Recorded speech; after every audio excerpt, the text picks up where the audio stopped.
What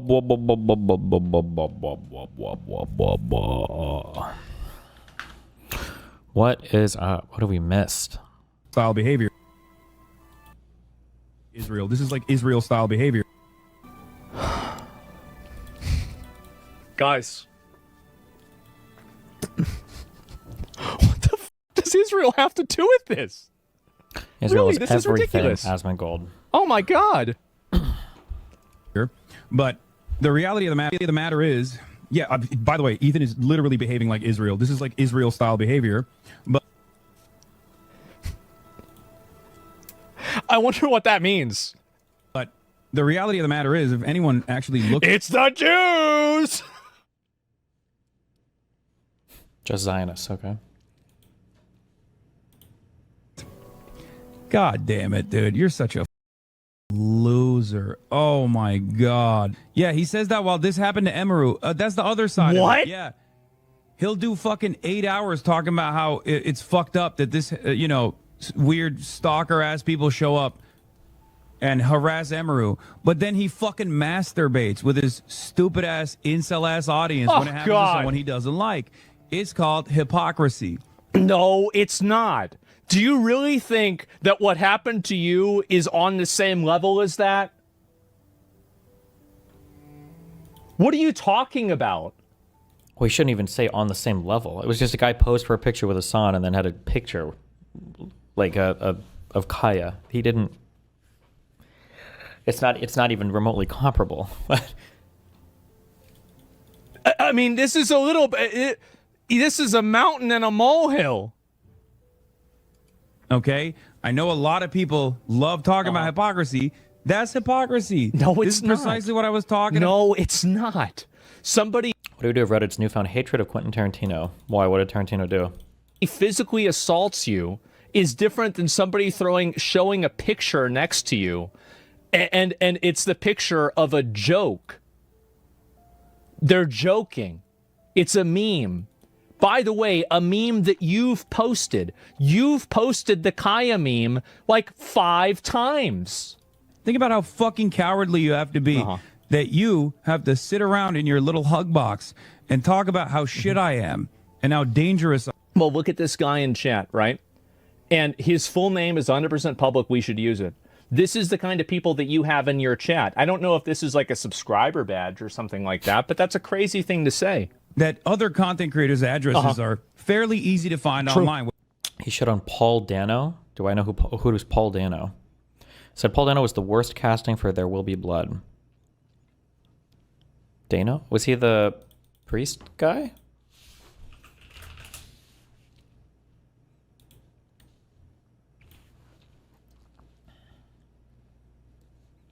It's supposed to be a two-hander, but Dano is weak sauce, man. He's just such a weak, uninteresting guy. The weakest fucking actor in SAG. Damn. Did they have like personal beef or something?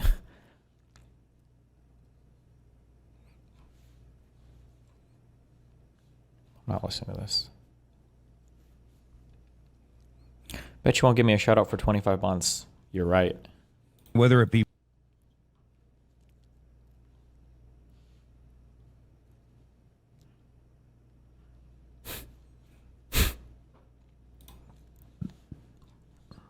I don't have my I don't have my phone with me. Can we just do screen photo? Here. Yeah. Right. Hey, free Kaya. Free Kaya. You just as a heads up, whoever this person is, because I read the comments on this, you should like be permabanning this guy and don't. Apparently at the end here, Hassan says like thanks for the picture or whatever. He's obviously still irritated, but why the fuck would you censor the sound out? When your like level of cock gobbling hate watching has gotten to the point where you have to start editing clips that already look bad, you've completely lost the plot. I have no fucking idea. I have no idea why the fuck you would do that. It's such a stupid, retarded thing to do, to doctor a clip. I don't know why you would ever do that. Free Kaya. Jesus, I'll tell you what, the power of social media. Nuts. He has no idea. Hassan looks like he's just fucking gotten a PTSD flashback from Vietnam. I'm a bit blown away. Or actually, that wouldn't make sense because Hassan would have supported the North Vietnamese. A PTSD flashback from Korea. That people are coming out to say hello to you. Well, it's great. Like, it's deadly, you know. It's brilliant. Part of the world it happens. Yeah.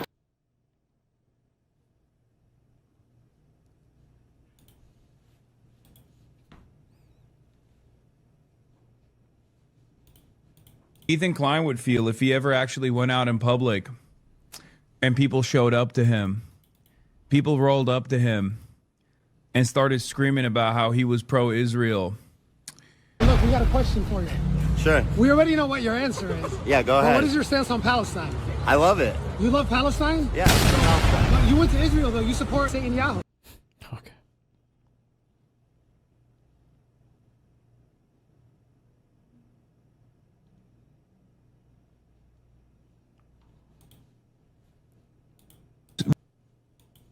You know, weird stalker ass people show up and harass Emaru.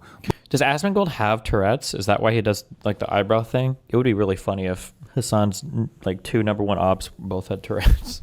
But then he fucking masturbates with his stupid ass incel ass audience when it happens to someone he doesn't like. It's called hypocrisy. No, it's not. Do you really think that what happened to you is on the same level as that? Oh. That's the reason why I wouldn't want to do that. That's very, very reasonable. I think that's extremely reasonable. I didn't think the clip was that at all. Wait, what the fuck? Like, what is this? Ethan cries again. What does this have to do with what is Ethan? Oh, Ethan. I mean, it was a funny clip. I mean, like, the thing is, like, if Hassan doesn't like, here's the thing. If he really doesn't like the stream sniping stuff because of, like, his own personal safety, I would not react to stream sniping clips of him because of that. Because I know that, like, Why is there all this editing on LSF? Because they made it so that you don't have to post stream clips anymore. You can post like videos about stream stuff. I know what it's like to deal with stuff like this, right? And so, like, if he doesn't want me to, I would not do it, if you want me to be honest, right? Because I know how problematic it is. But, like, I really don't think this is over the line. I don't think it's over the line at all. It's just a funny guy just, you know, just taking a piss, right? It's not a big deal. And international crash out. I mean, as I said, I really don't think it's a big deal. But as I said, I mean, if he's upset about it, people are saying he's upset about it. If he actually Are all the Chinese wealthy ops paying those lawyers to file nonstop appeals because they're afraid of what would happen if streamer zero to stream? What? No, it's her mom and dad, or they're doing it pro bono. Like, you should just assume she has unlimited legal fees. Oh.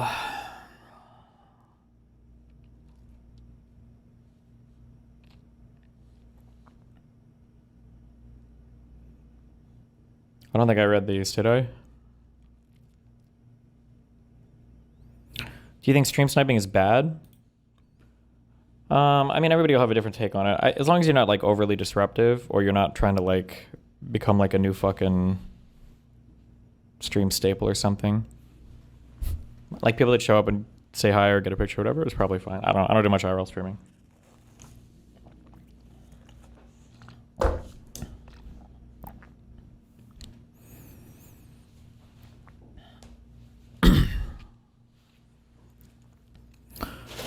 Coming to Michigan, Detroit soon?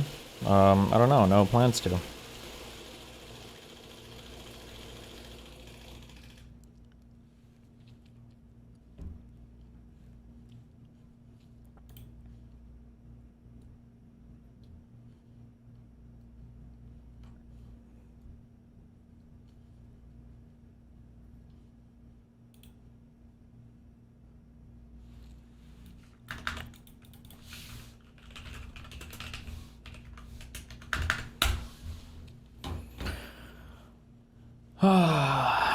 So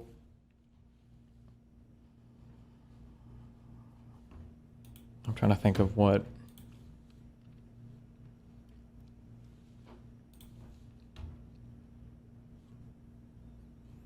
I guess I'll just talk as we go through it. So we filed this, I think 3 or 4 days ago. This is on the 1st of December.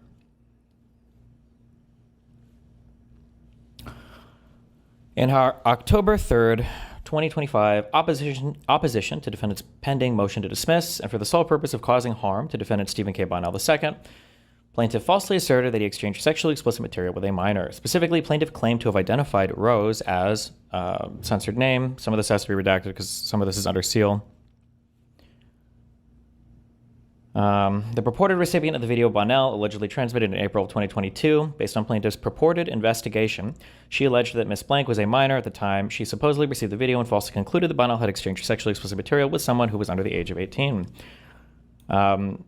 So if you weren't following this, they basically decided to try to stick in a footnote in one of the filings. We hired a private investigator. That was a lie. They lie on everything, I guess, because it's okay. They just went by what was posted on Kiwi Farms. They lied and said they had a private investigator, and then they said that, and they decided to put in a footnote, this girl was a minor, which has no bearing on our case whatsoever. They're obviously just using whatever filing they can to try to attack me. Not only is plaintiff's allegation knowingly and demonstrably false, but also the age of the purported recipient of the video is irrelevant to plaintiff's claims and has no bearing whatsoever on whether this court has subject matter jurisdiction here. So, they managed to, well, not they, but somebody in Gisticle's Discord server threatened the victim and her family across multiple email accounts. All of Gisticle's Discord server knows this, so they laugh about it. I think I've shown pictures of that. It's I think the Sabasexual dude, but basically harassed them and threatened the family until they contacted Joan Peters in order to sit for a deposition. Unfortunately, that deposition was a fucking train wreck for the subhuman filth Pixie and her counsel. And what we find out during the deposition is that this person never was in charge of any of the accounts that they'd ever been posted publicly online. So the Twitter account, any Cash App account, the Discord account that apparently I was talking to for 2 or 3 years was actually ran by another guy who you should be able to understand how unbelievably fucked everything is related to this other dude. But so that comes out in the deposition. I think about halfway through the deposition, Pixie and Joan basically just start accusing the girl of lying because that's all they can do at this point, because now they've lost completely on their subject matter jurisdiction related to the video transfer date for this person, because the international sex trafficker dude is in the UK. So that explains the timestamps. And then the fact that I've never had a conversation, apparently, with this girl means that their footnote is also incorrect, which should have never been there in the first place. And so obviously after the deposition, we made a request from them, like, hey, can you file a correction on this? Because you kind of were just like sticking this in public filings. I think they don't respond maybe for like a week. And then we said, hey, why don't you, what do we say? Oh, we basically said, if you don't do this, we're going to file a Rule 11 sanctions against you. And then they said, well, if you file a Rule 11 against us, we're going to file a Rule 11 against you. And it's like, okay. That's, you said on at least 2 occasions you had phone calls with her. I thought I talked to this person on the phone, but apparently I didn't. I know that it mind fucks some people that you could get something wrong from 2 or 3 years ago. I know that in the court of Gisticle's Discord server's opinion in Kiwi Farms, that if somebody says something at some point in time, you can use one message to try to win an entire court case. There's a reason why this case is dead. There's a reason why none of that is true. And I know that it's fun online to try to have like one message like, well, you said this one thing, so it must mean all the blah, blah, blah, blah, blah. But unfortunately, that's not how the big boy world works. And you have to actually like build a case using real evidence and not a single sentence or a single statement. Keep in mind that at the time I'm talking to Pixie on this thing, remembering my conversations with this girl, or supposedly the girl, but I guess it was just some creepy fucking weirdo on this account the entire time. I am standing in the shower, getting notified that 27 plus videos or whatever of me have been posted online. The majority of them are just fucking single solo masturbation videos of me. So sorry if my memory recollection wasn't absolutely flawless or perfect at that particular point in time. But I know that you love the single messages because it's literally all you people have. So knock yourself out. The record is the record. Get fucked. As an initial matter, plaintiff and her counsel have been on notice of the falsity of their allegations since at least October 23rd, 2025, the date of the person's deposition. At the deposition, she testified to a bunch of things. She also testified a whole bunch of other things. Bonnell did not share any sexually explicit material with, this is the Rose account, or the Rose person, the underlying person, or any other minor. In light of this testimony, Bonnell demanded the plaintiff file a notice of errata and corrected opposition without the false and defamatory allegation included therein. Despite this demand, plaintiff and her counsel have failed and or refused to do so in violation of their obligations under Rule 11. The court should impose appropriate sanctions. I think Rule 11 just has to do with like filing things that, I think Rule 11 just has to do with like making sure the stuff that you file with the court is truthful.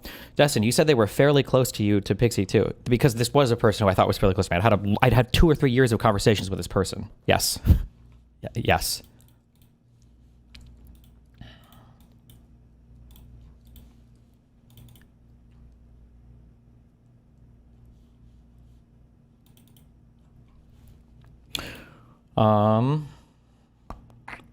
Factual background. On September 19th, 2025, Bonnell filed a motion to dismiss the operative complaint on the grounds that the court lacks subject matter jurisdiction over this dispute because the date of the alleged transmission of the video preceded the effective date of the federal statute, which forms the basis of the plaintiff's complaint. Pixie knew this from the very beginning as well. Maybe more will come out about this, maybe not, but basically, I can say with 100% certainty that Pixie and Lauren have been collaborating to hide and obscure evidence. When I keep complaining publicly and I keep saying, they're not giving me discovery, she's not giving me discovery, she's not giving me discovery, that's bullshit and I'm lying to you. I know why they're not giving me discovery. It's because the both of them have collaborated on destroying stuff so that they have nothing to turn over to me. That's what I really meant when I was saying that. But that's what's been going on the entire time. That's why I said I'm going after Lauren's legal license as soon as this case is over. I'm going to be trying to file the mother of all fucking bar complaints in Florida to get her disbarred. And then Pixie, if she ever tries to do character and fitness or whatever, for whatever bullshit, dog ass law school she's going to, it'll be the same fucking thing.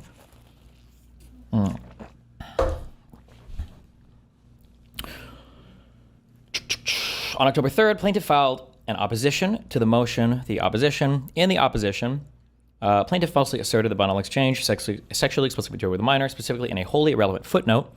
Plaintiff falsely stated, after finally ascertaining Rose's legal identity, plaintiff has obtained evidence that Rose's date of birth is October 30th, 2004. Thus, when Bonnell was exchanging pornographic content with Rose between March of 2022 and until October 30th of 2022, Rose was a minor, referencing the footnote that they put in this filing. To support her baseless claim, plaintiff identified Blank as the individual referred to in her pleadings as Rose, and to demonstrate that Miss Blank was a minor at the time of events alleged, plaintiff filed a copy of Miss Blank's official certification of Department of Motor Vehicles driving record, Exhibit B, to the opposition. On October 23rd, plaintiff deposed Rose in Rockford, Illinois. At her deposition, Rose testified to a bunch of things. Basically, this is more or less is that I've never communicated with this person ever in my entire fucking life, which was a mind fuck to me, but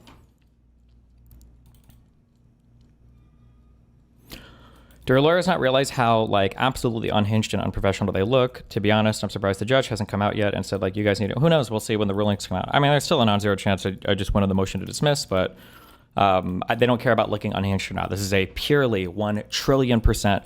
Just look at whatever people say about me and know that it's probably just about them. This is just a spite-driven endeavor where Pixie and Lauren are doing everything they can to cover for an actual international fucking child porn producing sex trafficker because they just want to keep hitting my reputation. That's the only thing this is at this point. But yeah.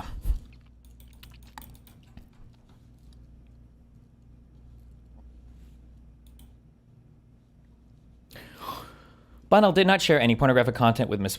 Blank or any other minor. Plaintiff and her attorneys know this now. On October 30th, 2025, counsel with Bonnell sent a letter to plaintiff's counsel demanding the plaintiff file a notice of errata and corrected pleading to retract plaintiff's knowingly false allegation in her opposition. To date, plaintiff's counsel has not provided a substantive response to the letter, nor have they taken the corrective action requested.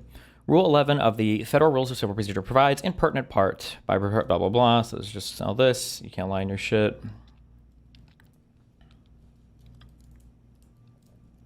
Here, plaintiff's false allegation that Bonnell exchanged pornographic material with a minor was included for an improper purpose, namely to publicly humiliate and harass Bonnell and sway the court's opinion of him. Critically, the age of the purported recipient of the of the video has no bearing whatsoever on plaintiff's claim in this action, nor does it have any bearing on whether the court has subject matter jurisdiction in this case, which is the threshold issue sub judice. Judice? Moreover, plaintiff and her lawyers have been on notice of the falsity of their allegations since at least October 23rd, 2025, yet they have failed and or refused to correct their knowingly false and unsupported contention in the opposition. Plaintiff and her counsel's refusal to correct this egregious and intentionally inflammatory misstatement warrants Rule 11 sanctions. Would you prefer not to win on the motion to dismiss so you can get subpoena info from Lauren for her No, I'm never getting anything via subpoena from Lauren. Her and Pixie have been maliciously and intentionally covering their trail and doing stuff to make sure that nothing will ever be produced from her that will be incriminating. This has been in place since the very start of these proceedings. So it doesn't matter if anything happens court-wise or any of that. It literally doesn't matter. Yeah. For the reasons stated herein, Bono respectfully requests that the court sanction plaintiff and her counsel jointly and severally. This is a legal term. I don't know. Pursuant to Rule 11, including but not limited to awarding monetary sanction. So we push for all that. Okay.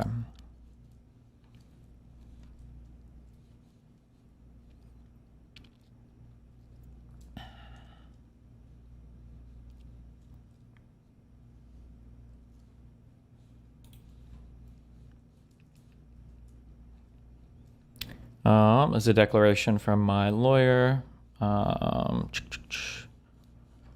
This is a transcript from the deposition. This is under seal until, I don't know if this technically ever gets unsealed or not. I don't know.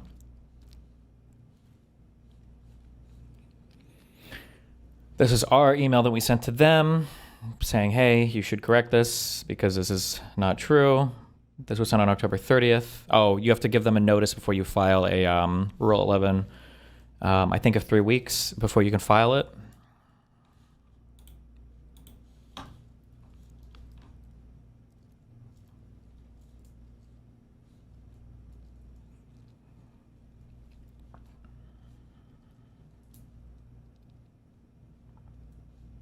I don't even know if they responded to this, other than to say that they were going to file a Rule 11 against us if we file a Rule 11 against them, which I don't even think you can do. I don't know if that's...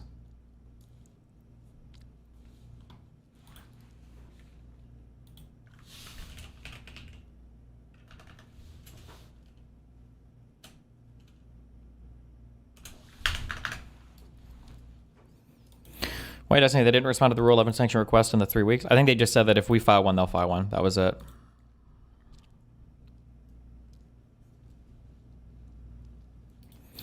So I'll get to Jones' motion soon. I've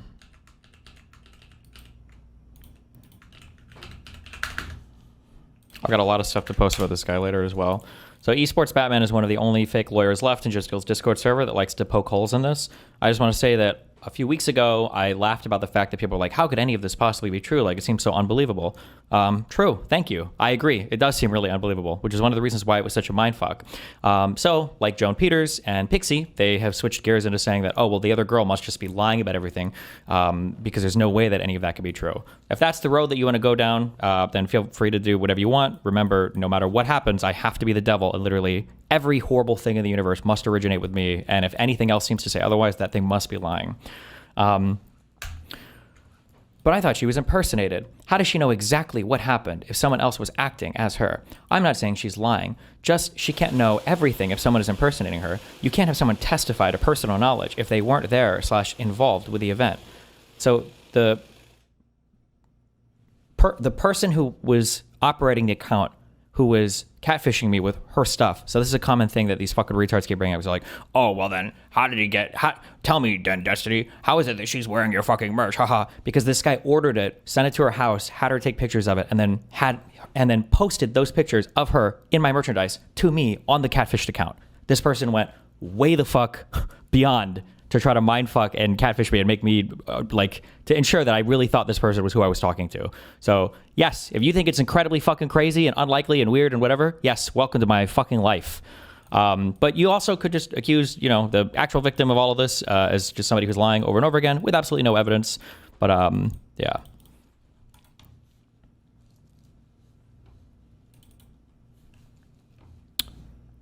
Anyway, that was our filing on December 1st. We have 3 new filings from plaintiff filed today. Oh boy.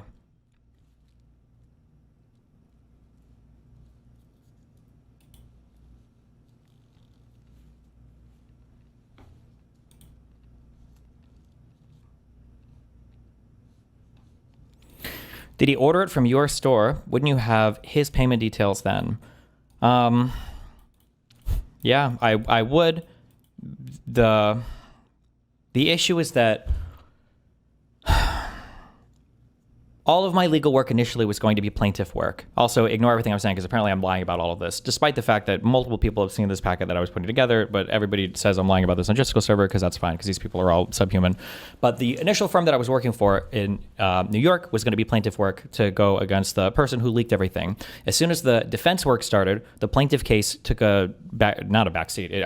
I axed it because I can't afford psychologically or monetarily to run two huge lawsuits at the same time. Okay? So theoretically, the payment information would be available from the person who initially the merch was sold to. That was a road that I was going down. But in order to get the information from them, their legal team won't release it to me because it includes addresses and everything else without a subpoena. And since I didn't file that lawsuit yet for the New York case, because we weren't ready to file that lawsuit yet, I didn't have anything there that I could use to do legal pressure against them. So, yeah.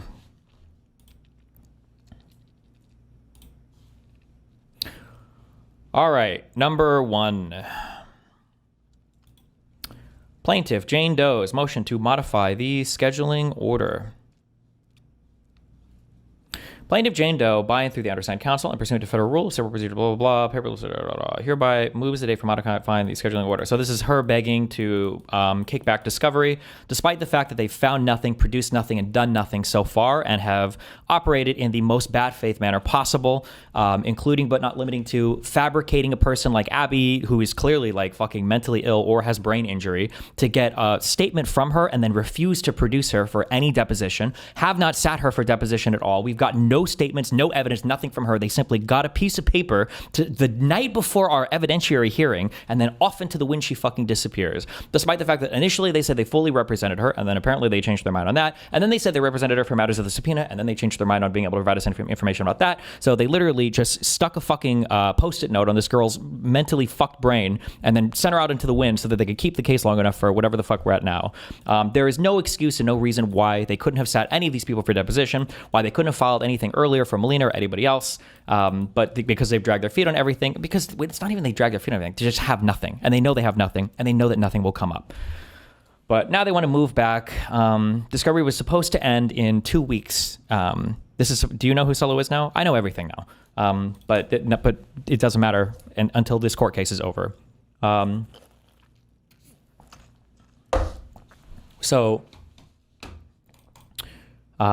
Discovery is supposed to end on December 16th. This was supposed to be the thing that I was like petrified and terrified of because apparently I was hiding so much stuff. But alas, it has been plaintiff who has been engaged in a rampant deletion of and obscuring of and hiding of materials while she continues to send me a whole bunch of irrelevant, random, stupid shit while she visits her fake wife that she has in fucking Miami, that she illegally married to get a green card. I know for a fact that this is exactly what she did because Lauren De Laguna also helped facilitate this. All of this is 100% fucking true. She could sue me if she doesn't like it because truth is an absolute defense of defamation, and I know how litigious she is, so knock yourself out. Like I said, this is all stuff I'm going to be fucking going on hardcore after this fucking case ends, which is probably one of the reasons why they want to delay it ending. But more specifically, plaintiff respectfully requests an extension of the discovery cutoff of 60 days, which would place the new discovery cutoff date on February 17th, 2026. With a proposed new deadline for dispositive motions of March 16th, 2026, and a pre-trial motions deadline of April 18th, 2026, with the current trial date of May 18th, 2026 remaining in place, unless the court finds a brief continuance of the trial date to be appropriate. There is no fucking world where if this got extended, the discovery all the way to February, I don't believe that that the trial date would remain the same. They're going to try to kick it all down the road as much as possible.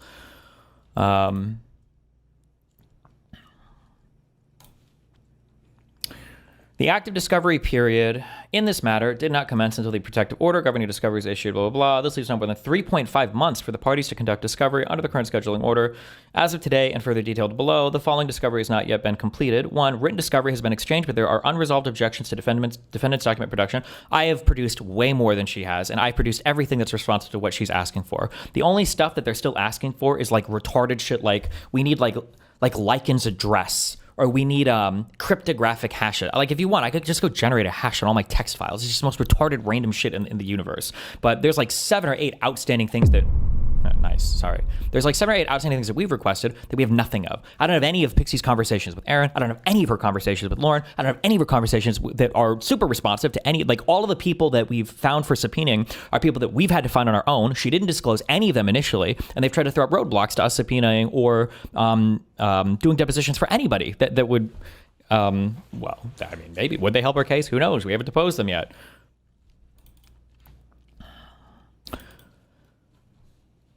The depositions of plaintiff and defendant have not been rescheduled despite plaintiff's good faith effort to do so. So the thing that scares me about this, about trying to move back the dates here is that this argument is decently strong, and generally, like, we're going to fight the motion, but like generally speaking, you have to depose the parties to the case.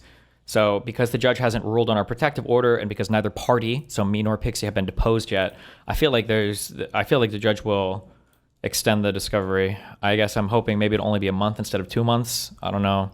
But like we haven't done anything. So is that allowed? If it is, why don't you do it too? Why don't I do what? There's nothing for me to do. I don't have anything to hide. I don't need to do anything like that. I don't need to. And also, technically, all the depositions they've done have just been incredibly helpful to me. Their deposition of Rose, which they thought was going to be this slam dunk fucking crazy thing, ended up biting them in the ass hardcore halfway through that fucking deposition. They realized they were completely and totally fucked. So no, I don't have anything to fucking hide on this shit. Like, all my shit is leaked to the public, is out in the open, is whatever anyway. Like, the only people with shit to hide right now are Lauren, who is apparently stalking and harassing me fucking publicly when I visit other states, and then fucking Pixie, who likes to just close her eyes like the retarded dipshit she is and pretend that none of this is even happening while she, you know, travels around to Miami and hangs out with her fake fucking wife and posts these fucking videos on TikTok or whatever. And then, you know, does her 7 years of law school in Illinois or however the fuck long it's going to take her to get her 4th degree. The deposition of non-party witness Melina Urenson has not yet been scheduled. I don't even know what they could possibly hope to talk to her about, but okay. Furthermore, while plaintiff diligently sought and participated in a discovery since the issuance of the protective order, defendant's production of documents has been demonstrably deficient and tardy. Plaintiff engaged in a meet and confer with defense counsel, which resulted in supplemental productions of documents, including the most recent production on November 25th, but plaintiff contends that the production is still deficient and thus anticipates filing a motion to compel. Yeah, we'll see.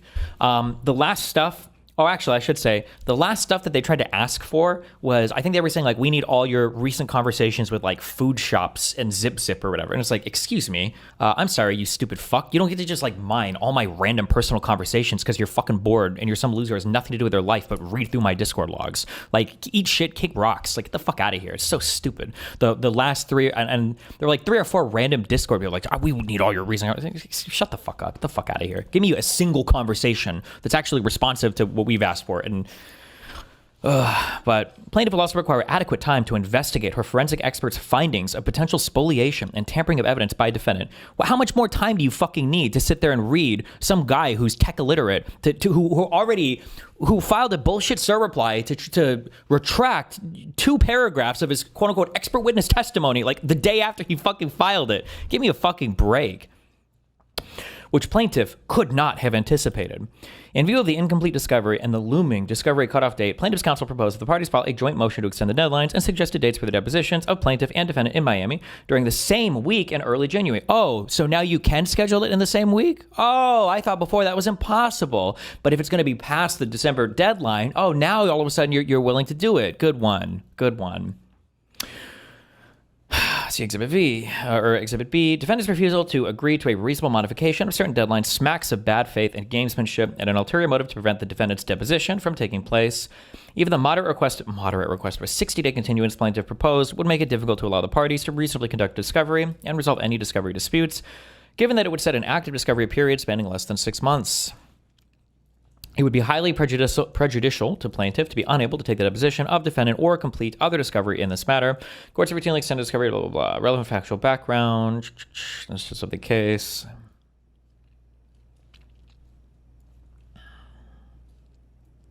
Plaintiff diligently conducted and participated in a discovery. That's a fucking lie.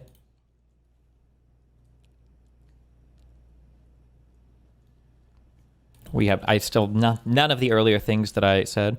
Destiny, how does she benefit from pushing the deadline back? Because her case is a loser, and she knew it before she filed the fucking case. So she doesn't want to go to trial. Or maybe she does, but whatever she wants to do, the only thing that damages me is however long this goes on for. The last thing that Pixie wants is the case to be dismissed, for me to win on the motion for summary judgment, or for me to win at trial. She wouldn't care if I win at trial, because in that case, it's gone on for as long as possible. The only thing she has left is to shitpost whatever stuff the mentally retarded Joan is willing to throw in whatever fucking court filing that ChatGPT is willing to write for her. And that's it. That's all she has. So the longer they can keep it going, the more motion practice that she can do. I'm glad that Joan found a new map to grind her motion writing skills in, and has probably leveled up 400 fucking times. Writing more motions than every fucking than every attorney in the state of fucking Florida for the past, I don't know. What? So when is Discovery over? Discovery was supposed to end in a week and a half. They wanted to go on for another 2 months. What happens after Discovery ends?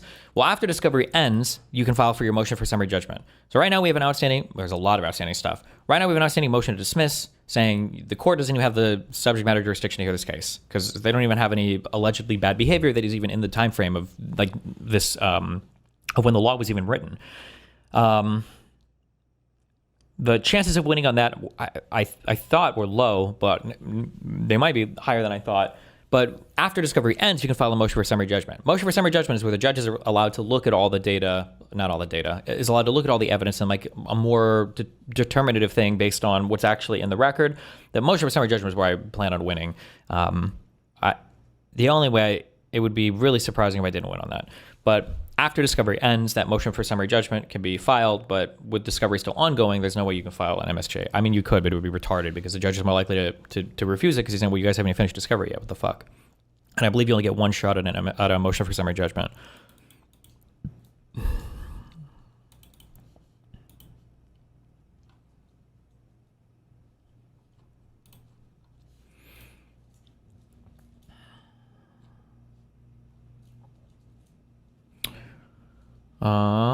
This is just random excuses that her lawyer's writing for her.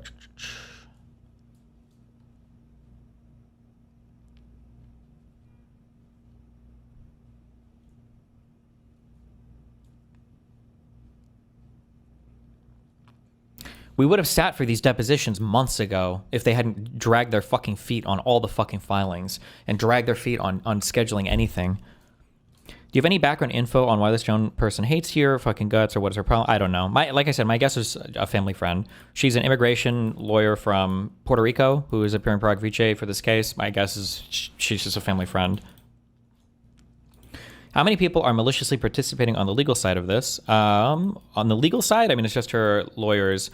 Lauren De Laguna herself has contacted at least 9 people. Where she's reaching out to people to make videos on me.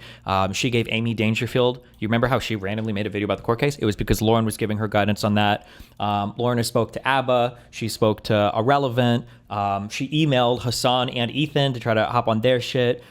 She's reached out to so many different people. It's absolutely fucking unreal how many different people behind this. I don't know how she has the time to do all this shit. It's unbelievable to me. Jesus.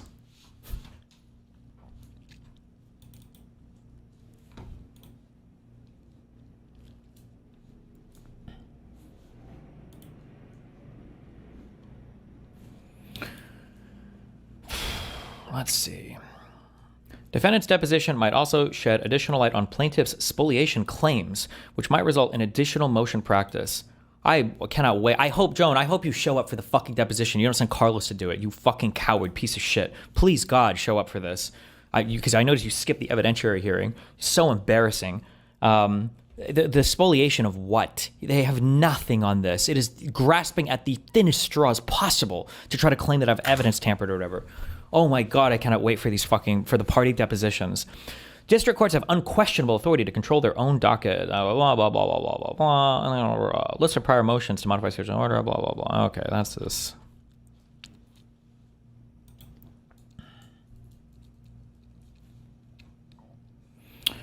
Carlos.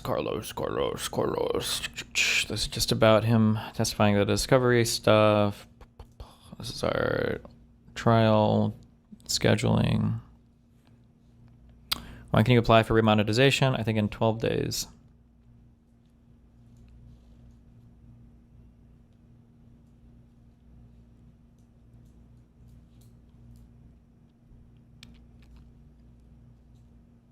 God, I don't even know if I've read these emails.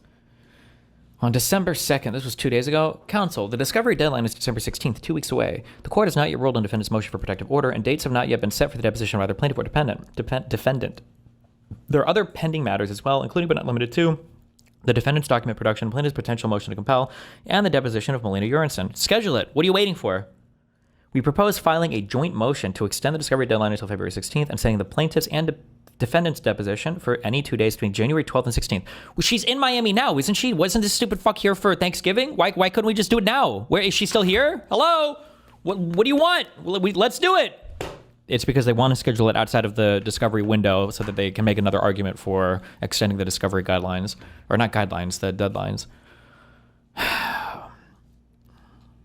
Proposed order granting plaintiff Joe's motion for modification. Oh, this is the order they proposed to the judge. Let's see. That was 3, 2. What is this? Or 1, 2. Okay.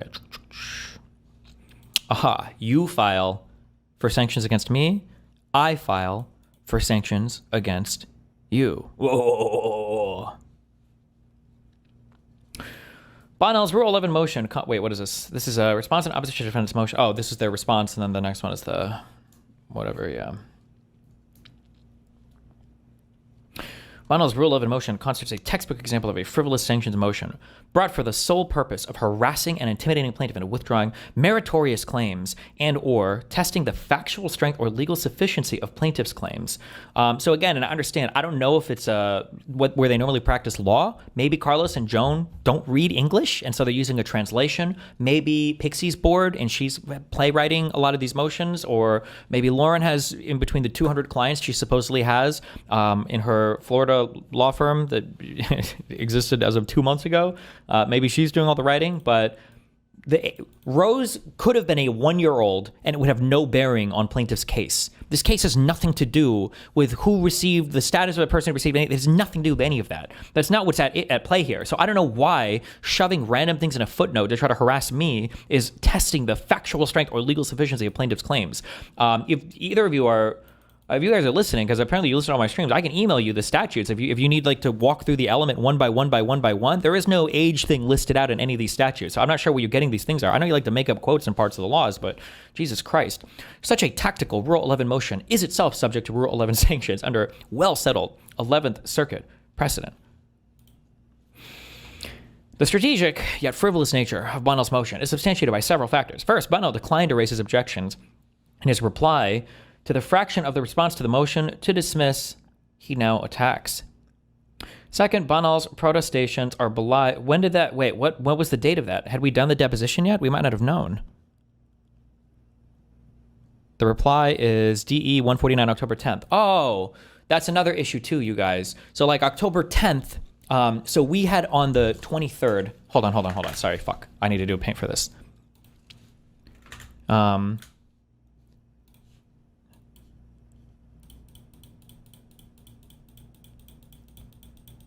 So we used to make these in math class in first grade. I think these are called like number lines. So 10 is here. Okay, so you go like 11, 12, 13, 14, 15, 16, 17, 18, 19, 20, 21, 22, 23. Okay?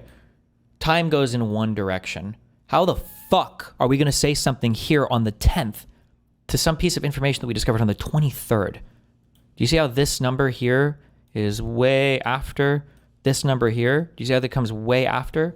Unless you have a DeLorean that could go 88 miles per hour. I don't know what the point of that is, but okay.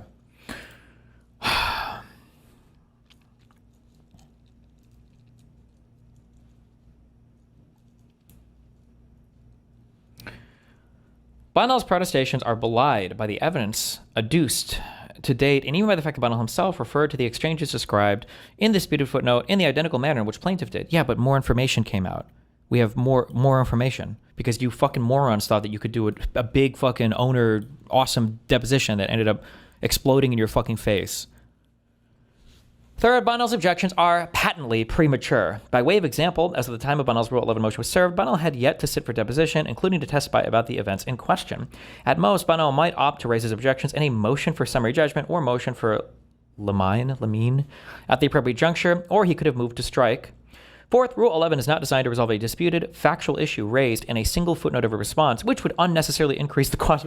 The factual issue here is not relevant to any of your claims, though. They're not relevant to any of the elements to anything here. Lemony, is that it?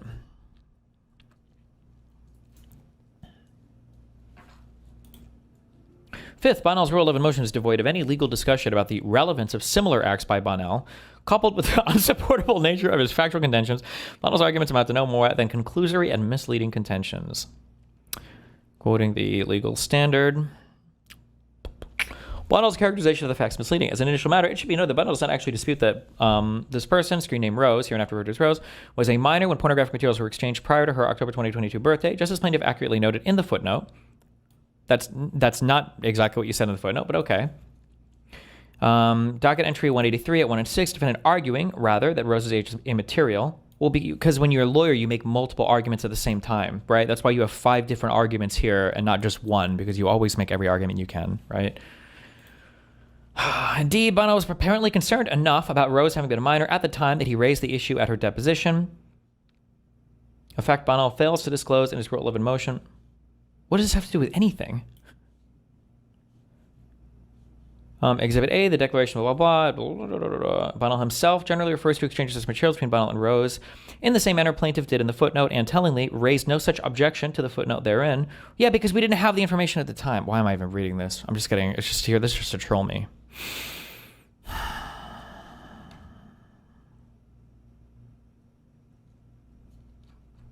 I'm just being trolled.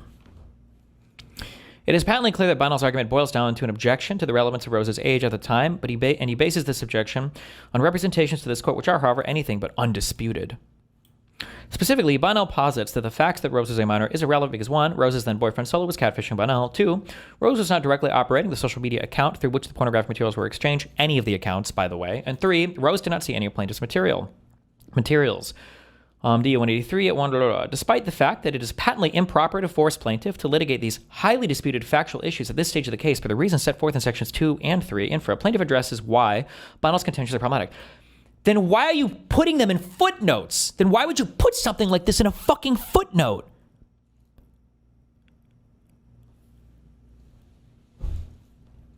Bonnell admits, for example, that Rose also testified that Solo shared with her materials Bonnell sent to Rose over the imposter account. C, Exhibit A, Rose admitted that she was shown a handful of videos that Destiny sent via the imposter account. Rose also testified that Solo shared with her the Discord messages exchanged with Bonnell. I'm not sending these, though. I'm not the one sending these. Your stupid fucking ass didn't name Solo as a party to the case. You're not suing him. You're suing me. I'm not the one sending these things to that other person. And that she knew that the explicit images and videos that she took of herself would be provided to Bonnell. Rose further testified that she does not know the plaintiff. This is important because if Rose does not know the plaintiff, she could not know one way or another whether one of the handful of videos that Destiny sent depicted plaintiff. Because stuff has come out afterwards, because stuff was leaked online. I'm getting one guide. I'm not getting one guide. Based on these facts, the question whether Rose ever saw plaintiff's materials is anything but undisputed. Even if she was Pixie sent, holy shit, Pixie sent porn to a child? Is that what we're saying now? Is this the transitive property of bad legal arguments? Damn, that's crazy, disgusting. I can't believe she did that. Holy fuck.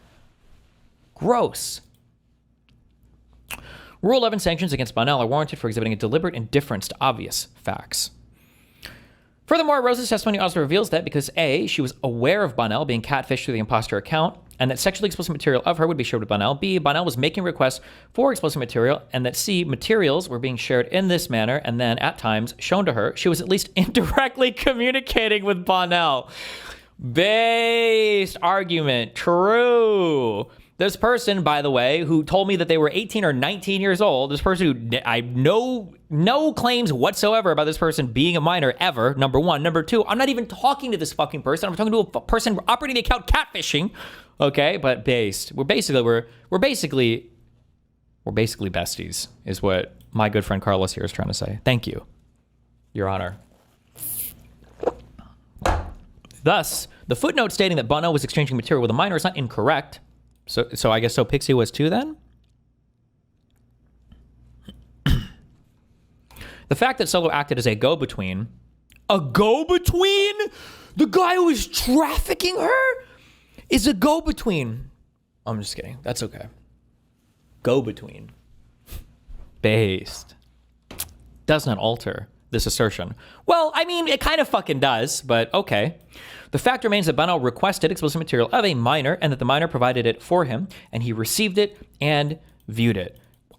No indication that this person was underage at the time. I'm not requesting anything directly from this person. I'm not even sure. I'd have to go through if they offered this all or if I was requesting anything. I would have to go back and check. I don't even know if I requested anything. This person was forthcoming with a whole bunch of shit. But this person apparently was her creepy, weirdo fucking adult boyfriend from the UK who was running the fucking account. But okay. And while Rose repeatedly testified that she did not message directly with Bonnell, she also testified that she did not recall whether she ever spoke to him via other means. I honestly don't remember if I ever called Bonnell. Moreover, Bonnell produced in this case his communications with an individual with a screen name, Straderate, which included messages on November 29th, in which he states that he had decent length phone calls with Rose multiple times about both of our personal things, never had a problem, issue, fight over literally anything else. I thought I had at the time. It's possible that there was another person I was chatting with on the phone instead. I know that this Rose person offered to call me, or we talked about calling. Although at this point, apparently Solo literally could have just had her call me and we would have talked that way. But none of this is material to any of this stuff. I think after I said this, when Pixie filed her court case, I'm pretty sure I went back and I checked the logs that I had. By the way, that Pixie has as well, because unlike her, I actually produced my fucking discovery information. There are no calls in our Discord history, and I have no calls in my phone logs about calling any fucking phone numbers from fucking Illinois or anything else. So, do you think it was a woman or someone using a voice changer? No, if I would have called her, it would have been around the time when all the crazy Lauren shit was happening. But there was another person I was talking to too. So my guess is I was just talking to this person. But I was texting this Solo person, I guess, a lot as well. But I don't even know what the story. Why would I lie? Why would I lie about this? Unless the oh well, I guess the Gisticle Discord theory is that I contacted Rose ahead of time, and then me and her set up a whole devious plot to fuck with Pixie, I guess. But as such, Bonnell's claim that he never communicated with Rose, including when she was a minor, is misleading and belied by the record. How unbelievably inappropriate in a back and forth in a civil suit that has nothing to do with fucking child porn or anything to try to be litigating this in these bullshit ass replies and these bullshit ass Rule 11 sanctions. Like, Jesus fucking Christ. Like, these are big claims. Like, if you want to have like a formal actual case relating to this fucking shit, well then let's fucking do that. But why, the fact that I have to litigate whether or not I'm a fucking pedophile in replies to court motions on a totally unrelated matter, like, Jesus. The evidence shows that Rose was also victimized by Bonnell through doxing. The Kiwi Farms arguments, copy-pasting all of it. And that, despite suspecting that Rose was a minor, I never suspected Rose was a minor, ever. Why the fuck would I post anything about this person? They know this. I don't know why I'm shouting. They know that this is all retarded as fuck. Despite suspecting that Rose was a minor, he tried to send a group of guys to find her because he wanted to talk to her. Yeah, because my impression at the time was either she was directly involved in leaking all my shit, or whoever was running the account was leaking all my shit. And I wanted to know who the fuck it was. I think I had that right. And since your fucking client is too fucking retarded to actually file a court case because the person who leaked everything, apparently I'm the only one that can find any of this shit. So yeah, I was trying to find out who the fuck the person was. While it is understandable that Bonnell seeks to have these disturbing facts stricken from the record, his Rule 11 motion represents a transparent attempt to intimidate plaintiff into withdrawing her meritorious allegations. What allegations are you fucking making? Such bad faith tactics weren't sanctioned against Bonnell and his counsel, going after Andy B. Wait, what? I knew a Rose from a Discord server. They said they were taking a break around like July of 2023. Would be crazy if it's the same person.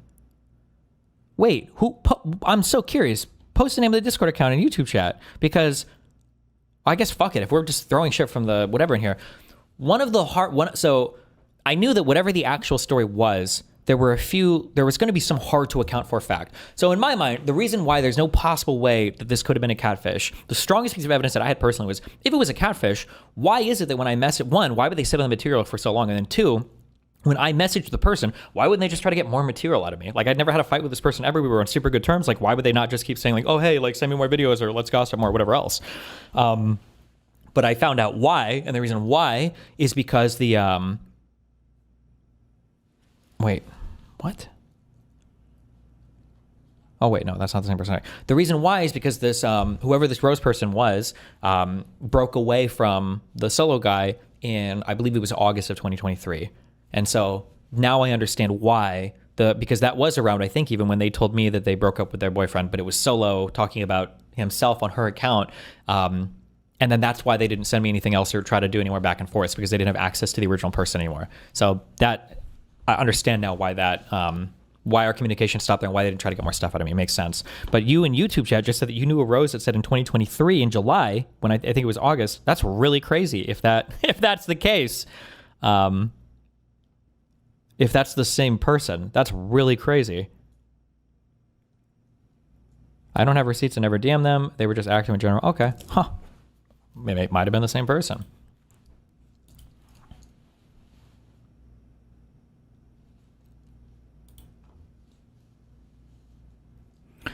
Could that be the real Rose? I would have to know the Discord account, because apparently there was well, I don't know. She went back. I don't know if she used that one much though. I'm not sure, but that could have been Solo on that account. Queenman viewer, by the way, and Justical fan, by the way, for who the Soul guy is. But Rule 11 prohibits conversion of factual disputes into a sanctions dispute.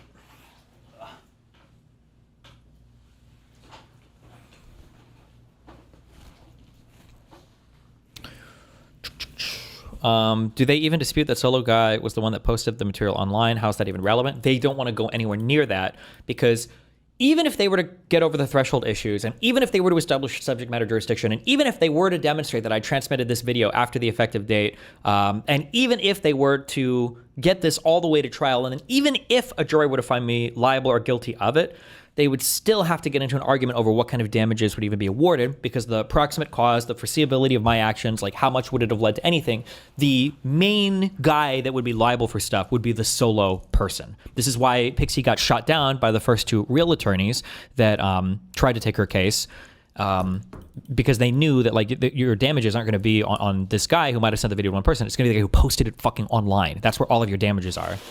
But they're the reason why they don't bring up him or him posting anything is because they probably want to try to section that off as much as possible to get me as liable for as much as possible. But this, they have to clear so many fucking hurdles to get to that place. But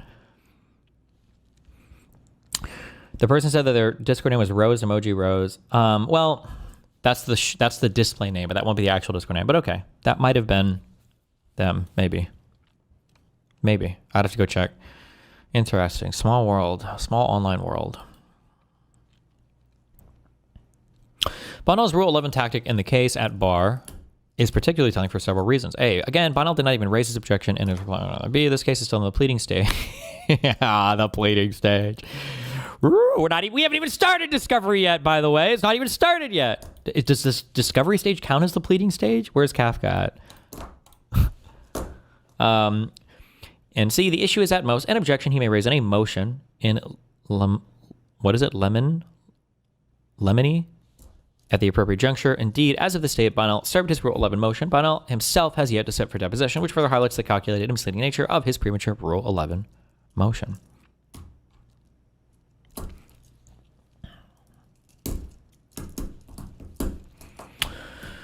Bonnell's Rule 11 motion designed to harass plaintiff and pressure into abandoning relevant claims. They're not relevant. By voluntarily striking them from her opposition, thereby demanding that she waive her right to raise these issues. You don't even have standing for these issues. What the fuck are you talking about? Right to raise these issues on whose behalf? What are you talking about? As noted, a careful review of his Rule 11 arguments reveals that Bonnell does not, in fact, be the Rose of minor when pornographic materials were exchanged. True. There were probably hundreds of millions of minors on the planet. Do you think that Brettler is polished up enough on his time cube to compete with Joan P? Because when they reply to you pointing out the 23rd is after the 10th by noting that midday is just the shadow of midnight, I don't know if Andy will be prepared. True.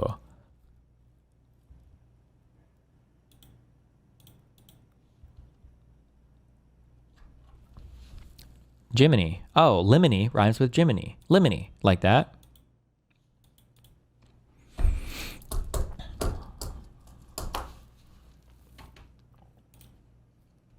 While Bonnell is expected to argue that Rose's testimony was adduced after the briefing on the motion to dismiss was completed. Oh, good job. Oh, they do know time. This does not render his conduct in bringing his Rule 11 motion any less egregious. Bonnell's objection is that these allegations against him are false, which he could have, but declined to contest by submitting a declaration. But why would I have to submit a declaration? We did a deposition. Why do we need a declaration? From me, we already have the deposition of the person. But the underlying timelines or timeliness issue also further underscores that Rule 11 was not designed to threaten sanction every time some evidence is adduced during discovery that one party can attempt to frame a certain way. If that were permitted, litigants would bring hundreds of Rule 11 motions on a rolling basis. Yeah, maybe you would, dipshit. Maybe don't stick random fucking shit in footnotes with the goal of defaming or harassing me as part of a lawsuit. Also, by the way, because I'm learning cool, I guess, civil procedure stuff, ordinarily, this is the loser way to do court stuff, okay? So let's say I have a potential, we'll say a potential person who might have information about a court case, okay? Person of interest. I'll just call him this, okay? Now, stupid, okay? If you learn this in law school or whatever, you're retarded, okay? So what you might think is like, oh, well, I am the plaintiff. I'm going to go ahead and shoot a subpoena to them and request that they sit for a deposition, okay? During a deposition allows the plaintiff to ask them questions, and it allows the defendant to ask them questions. And then we get a nice transcript. We both get to ask our questions. As part of the subpoena, I think we can ask for other documents as well, right? Wow, okay? This is a loser approach, okay? Instead, we have the upgraded model. The Joan Peters approach, okay? Now, let's say that we're the plaintiff when you have a person of interest. Deposition? Don't do a deposition. That's lame. Instead, what we're going to do is we're going to get an affidavit, okay? Affidavit/declaration. Because why have them sit for a deposition where they can get cross-examined? Well, it shouldn't be cross-examined because it's not technically there, but, right? Why have them sit for a deposition? We just get like a piece of paper for them to sign, and then after that, then they're gone into the wind. So now, the defense doesn't even have the ability to ask them a question, okay? They are not responsive to any subpoenas. They avoid any request for deposition. Plaintiff doesn't even make a request. Plaintiff isn't even deposing their star witness, right? But why would you do that? You don't need to depose them. You already have a statement on the record in the form of an affidavit. Why would anybody ever do a deposition? Why would you ever why would you depose somebody? Well, you could just get an affidavit. This is based. I think everybody should do this. So that's a Keno strategy. Second Keno strategy I've picked up, okay? Is somebody deposing somebody that you think might have bad information against you? Well, let me tell you the Keno strategy. Let's say that there's a person of interest. You think it might be bad for you. You know they have information about you, and you don't disclose them during your initial disclosures. Initial disclosures, by the way, don't ever disclose anything that could be hurtful towards you, because that would be bad for your case, right? So let's say the defense somehow manages to find this person, and they shoot a subpoena to this person saying, hey, we want to depose you. And obviously, when you're firing off a subpoena, you have to make this available to the opposing counsel as well. Well, when you see that subpoena go out, your best bet is, instead of saying, hey, we'll go with you to the deposition so we can both ask questions, loser, that would be the loser way. Don't do that. Instead, do the go around, have a conversation with this person, represent this person, and then block the subpoena. Gee, my brain exploded. Oh, I can't believe I never thought of this strategy. It's such a great strategy. That way, nobody ever has to sit for any depositions ever. Just represent every single person, apparently. Just represent every single person that OC is trying to depose. And now you can always fight every subpoena and they never have to sit for anything. It's just ingenious. This is the stuff they don't teach. This is the stuff they don't teach in law school. Can you reveal who they did this to? I don't know what's public on the schedule or not. It's at least 3 people so far. which is based. Honestly, it's based. I would have never thought of this. That's crazy shit.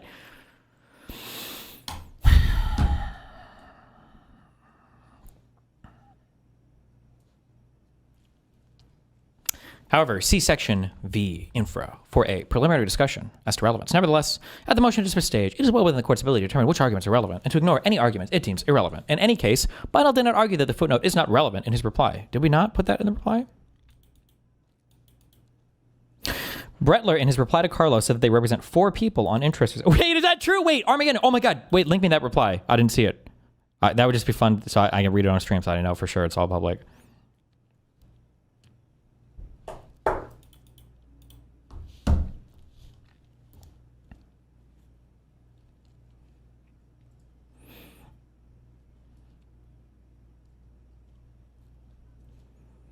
More legal arguments. Destiny top part.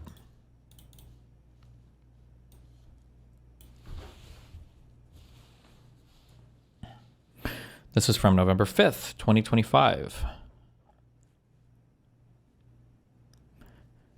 The court issued a show cause order to plaintiff. We are not amenable to rescheduling deposition time.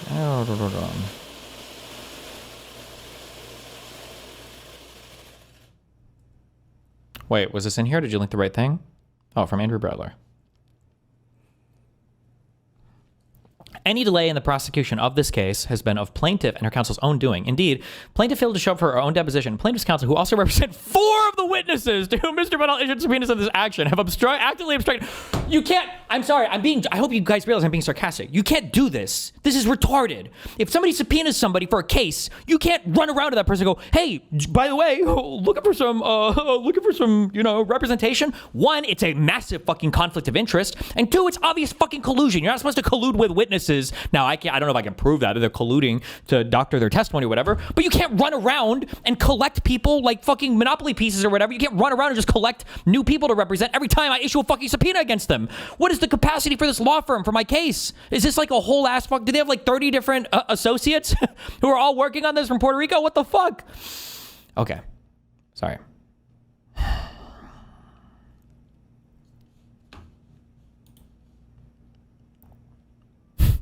It's just a joke. It's okay. Where were we? Can you get Joan or Carlos disbarred for this? No! Hopefully they get in trouble, but courts are goofy things and people are goofy people. So what are you going to do? When is the next scheduled hearing? Whenever our God the judge rules on our things, we'll figure it out.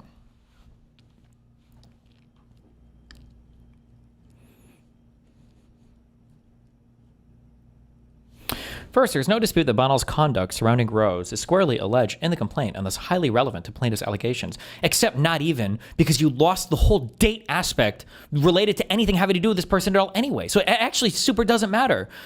But you know who you might have had a really good argument against? Imagine if that solo guy had sent those videos to her after the Cardi cutoff date.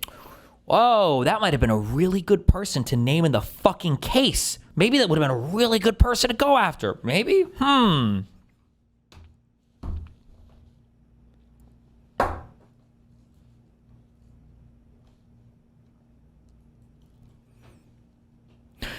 Additionally, under the statute plaintiff invokes in the case at bar, prior instances of sexual cyber harassment are plainly relevant. A person who has one prior conviction for sexual cyber harassment, who commits a second or subsequent sexual cyber harassment against a felony of the 3rd degree. Wait, what the fuck?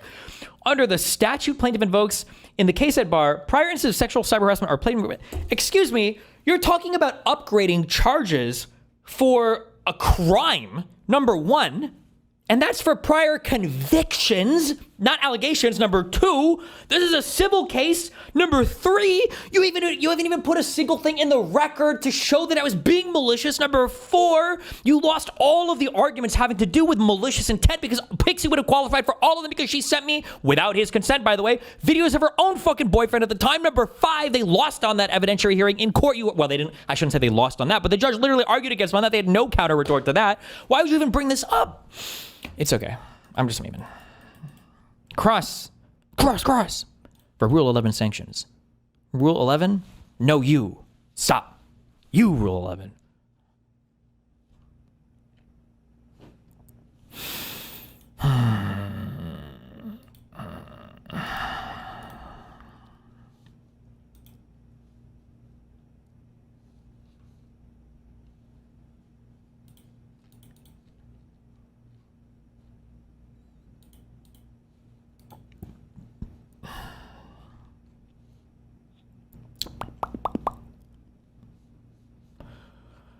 To be filed under seal.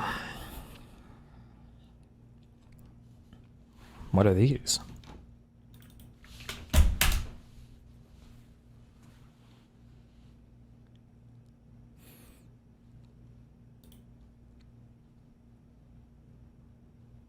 Holy shit, my payment got declined from Cloud.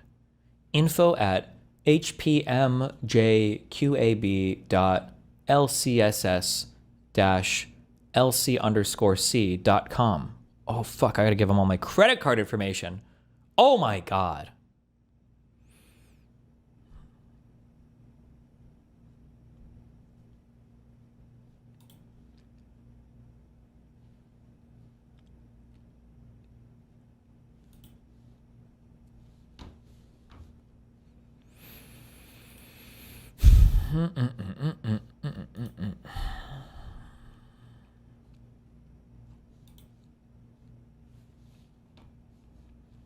This is 185.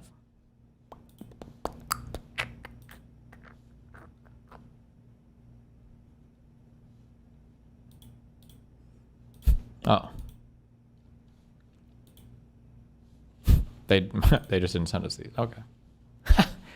Basic. Also, when you redact and file stuff under seal, just never send it to the opposing counsel.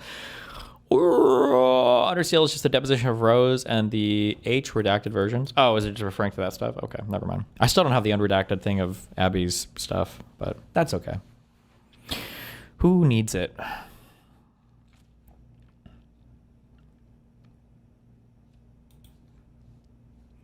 And then this is them just requesting sanctions for our sanctions.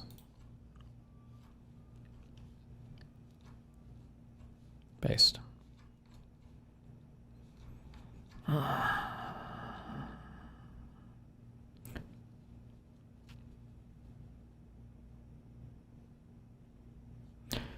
it make you feel like the system was more ripe for abuse than you originally thought? I mean, I guess a little bit. I don't know much about like court stuff, but again, the issue here is one of the issue here is one of like when you're like a, this sounds so conceited. I don't care. The reason why celebrity people only mess around with other celebrity people is because everybody has something to lose. I mean, you hear this a lot in like anime or fucking fighting things, like don't fight with an opponent with nothing to lose. He's the most dangerous opponent. The reason why is if they have nothing to lose, they don't give a fuck about what happens. Everything in life is theoretically going to in some ways. If a person wants to ruin somebody else, then the wealthier person has the advantage. But if a person wants to ruin somebody and they're self-destructive, then, well, no, actually the wealthier person would still have the advantage. I'm just not self-destructive, I guess. But if one side is self-destructive and the other side's not, the side that has less can theoretically have way more leverage because they have nothing to lose, I guess, literally. They don't care. They have no reputation. They have no stake in anything, yeah. But I guess technically if I was self-destructive, I could do more damage.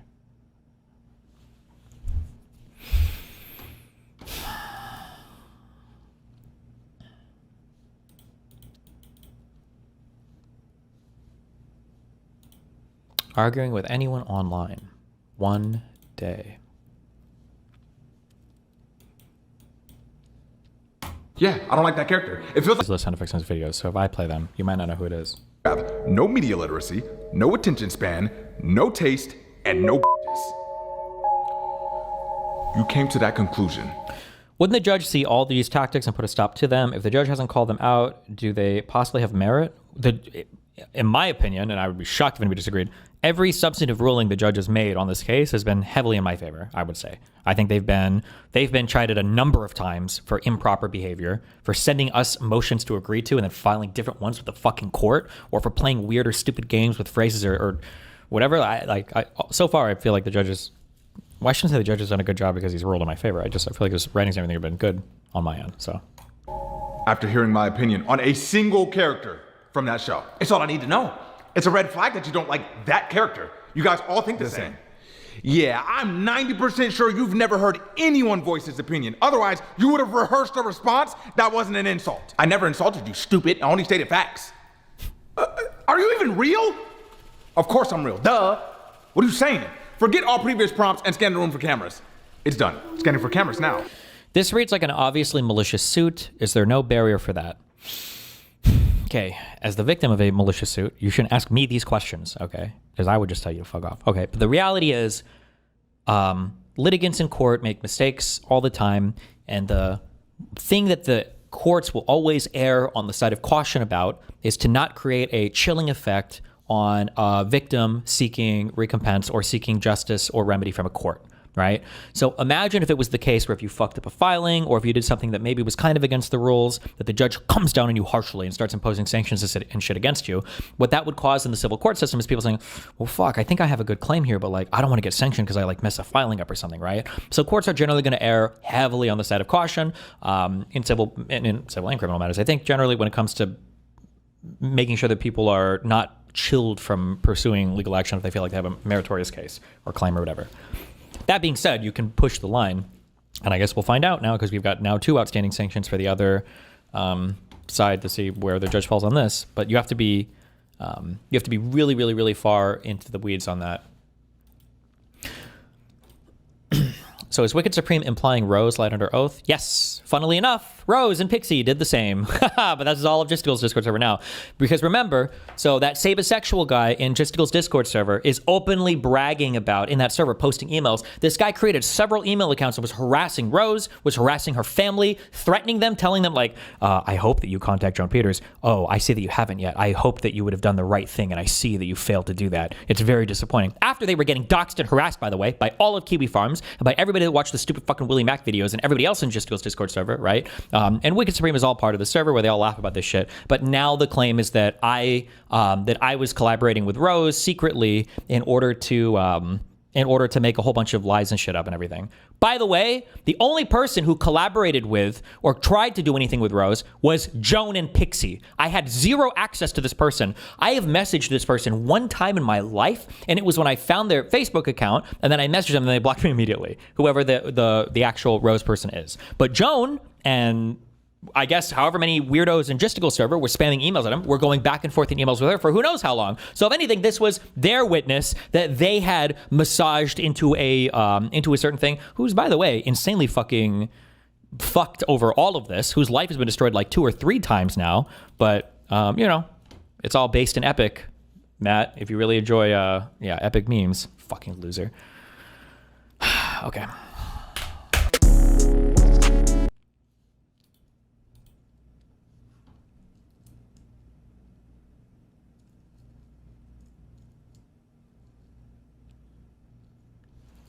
Like, God, he's so stupid. I understand. God, please don't ever. You guys have heard me debate enough now. People being lawyers just means fucking nothing. I just can't believe these people.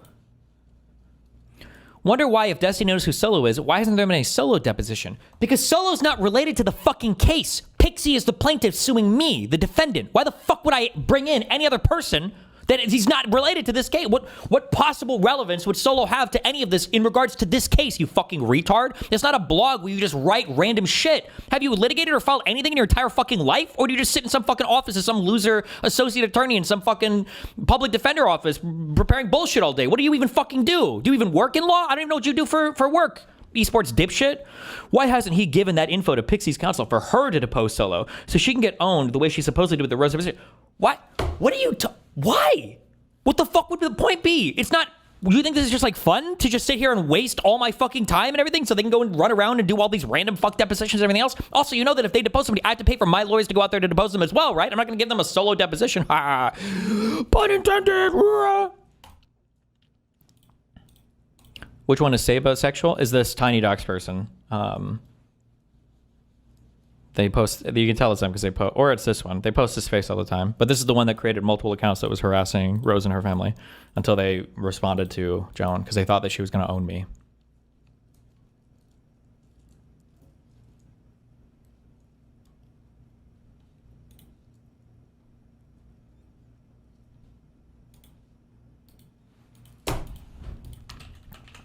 Wait, never mind. Hold on. I can't post more useful Scrapman. He's a fucking retard. Okay.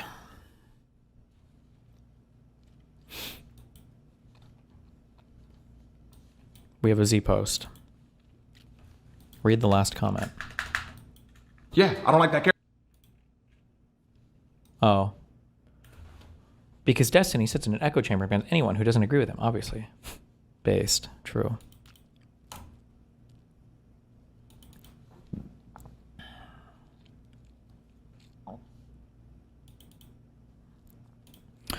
There are more than 60 House seats Democrats should already hold, but we don't. A major reason is the lack of on-the-ground infrastructure that TPUSA and Scott Preslow have built. National Ground Game, together with Destiny Adam Mockler, is working to change that for 2026 and beyond. We have identified 15 of the most flippable districts that will not be on the DCCC priority list. We will narrow that list to 3 to 5 races to endorse with a fundraising goal of $3 to $5 million to flip those seats. Help us choose which races to focus on.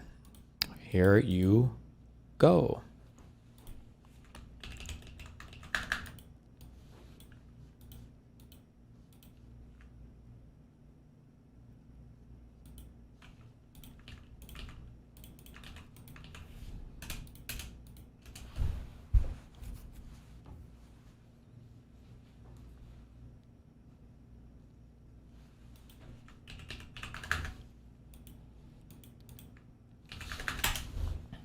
Yes, I'm implying she lied under oath. She has a really strong incentive to. These people are sociopaths. Jesus. Either she's lying under oath or he's lying about having phone conversations. You'd have to be 5 years old to believe the voice tricks thing. I've never claimed voice tricks thing. If I didn't talk to her, then I just recollected incorrectly that we'd had a phone conversation. We texted a ton. But I like how I can never be wrong about anything. By the way, almost every single point of Pixie's initial complaint and of her Substack has been proven false. A fucking lie. She couldn't even get her fucking ages right. Nothing that I've said so far on this has been proven to be a lie at all. Despite the fact that Discovery would supposedly own me and all this stuff would come out that would be so horrible for me in Discovery. That was the meme initially. And now she's the one who's deleted and hidden everything because she knows she's going to be fucking roasted if any of the stupid shit that she's done comes to light. But, okay. I linked this. You have this. Here you go. I'll link it again. Subreddit post. There's a link in there.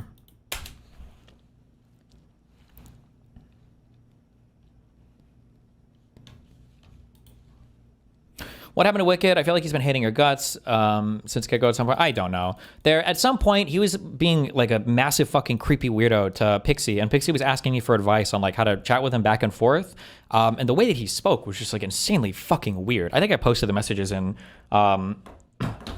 chat before, but it was basically Pixie got into some disagreement with him, and he was basically saying something along the lines of like, I think they were going to date, but he is some fucking poly guy. And he's like, oh, I want to fuck everybody. And she was like, oh, well, I can't handle that. And so she was like, I think that we shouldn't talk because I still have feelings for you. But he would just message her constantly, like, oh, hey, good luck today. Hey, blah, blah. And every time he messaged, she'd be like, hey, thanks, but like, please don't message me. And he'd be like, oh, well, good luck anyway.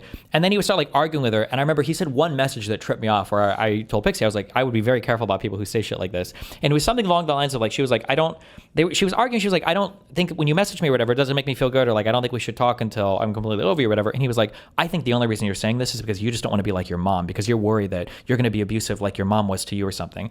Anytime, heads up, I guess, if you're a guy or a girl, if you're in a dispute with somebody, especially like a new partner or potential partner, and they start psychoanalyzing you and comparing you to your parents in order to fight against some boundary you're putting up, that is like one of the biggest fucking red flags ever. But my guess is after, I don't know if Pixie, how much she even communicated to Wicked that I told her about him or whatever, so I don't even fucking know. Maybe that's it. Who knows?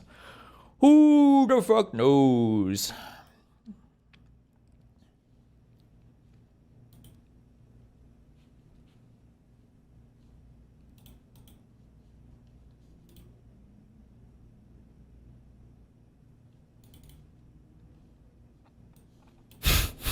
Why does why does their fucking group chat look like some shit that I would title my chat? Oh my god. Houthi PC small group.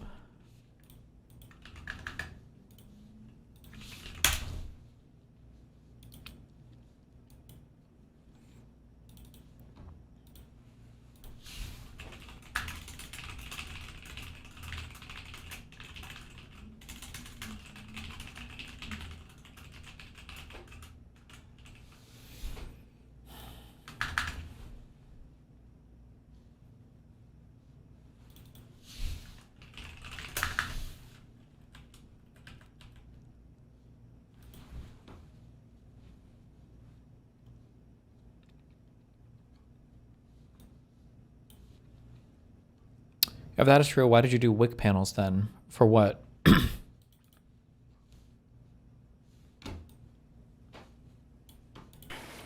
General,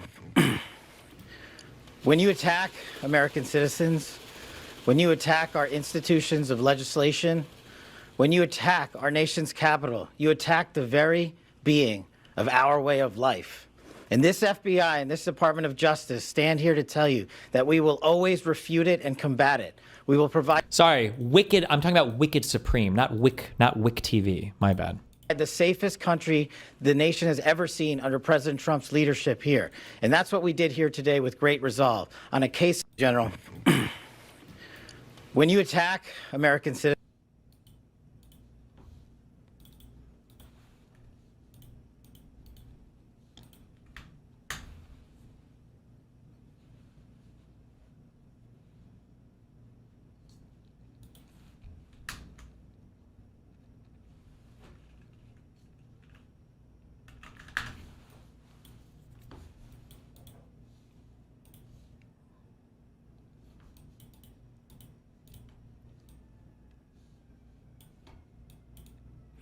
This is literally state-run media. Secretary will continue to evaluate all of those to make sure, again, that national security is protected. That is the Secretary's utmost priority.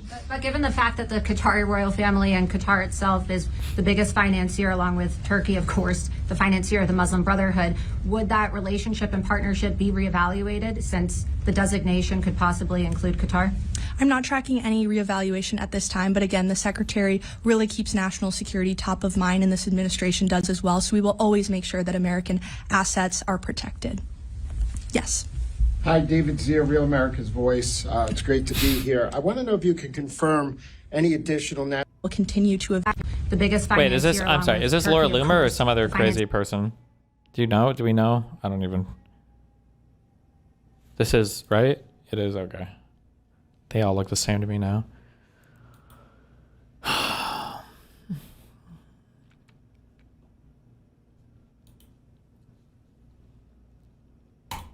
James O'Keefe is there too, based.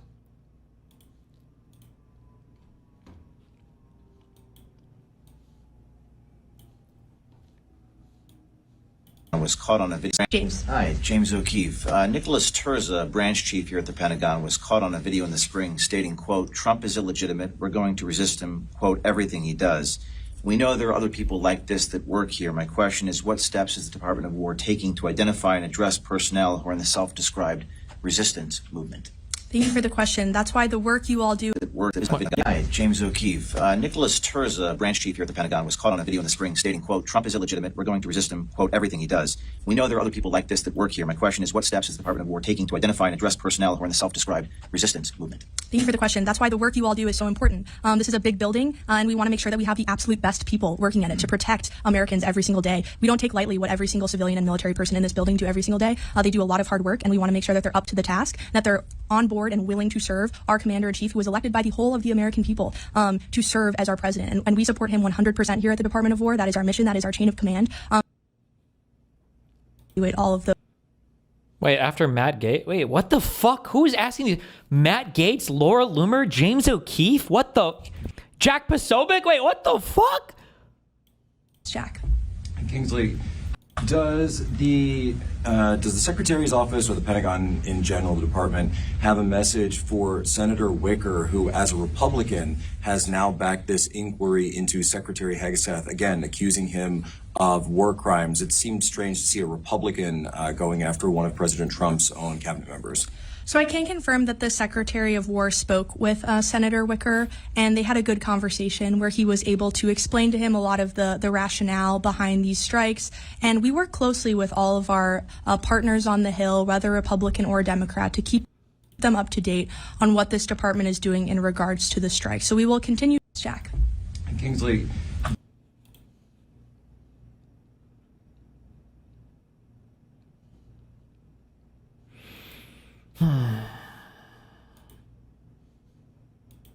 I believe this in my core of my heart.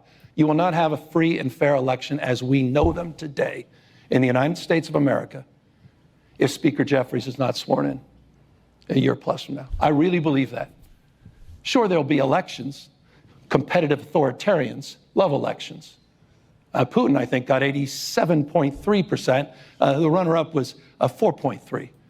That's what I mean by competitive authoritarianism. Ask folks in Hungary and Orban what's going on in Turkey. That's the model for Trump. I don't think that. I know that on the basis of a lot of evidence and fact. I saw, in fact, examples of that the day of our election, just a few weeks ago, where Donald Trump set out BORTAC teams, Border Patrol tactical units to Dodger Stadium to chill free expression, to chill election turnout. He said the day of the election, before one vote was cast, he said this was a rigged election, sent out his DOJ with no basis, no business to be there for a state ballot. He sent Greg Bovino and his secret police that seemed to have taken an oath in office to him, not the Constitution of the United States, to our campaign kickoff at the Democracy Center to chill participation in our rally. And he federalized 4,000 National Guard and sent 700 active duty Marines, not overseas, but to the second largest city in America. And they're still, our federalized Guard, still there.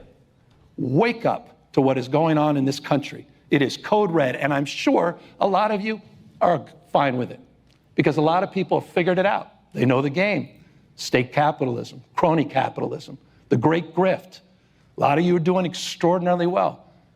But one of the things I'm trying to do better is express my concern, highlight that with more conviction and clarity, and also reinforce that we're about to walk into the 250th anniversary of the best of Greek democracy in the Roman Republic. This historic values of our founding fathers in 2026. And it's all on the line.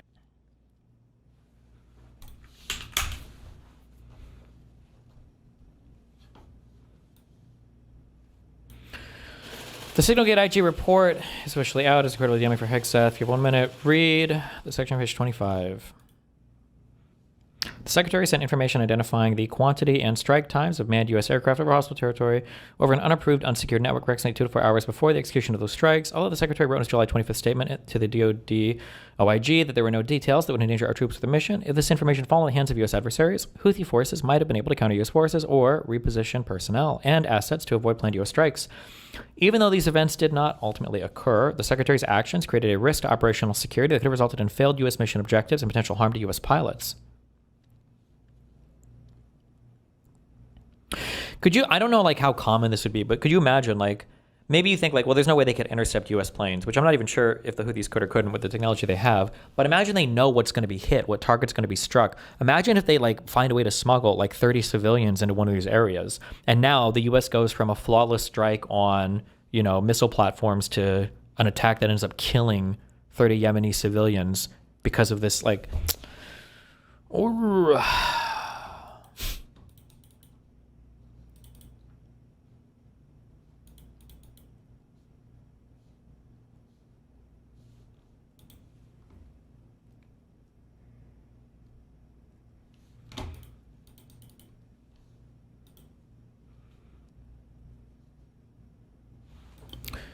Zelensky posted pictures that Dylan took. Nice.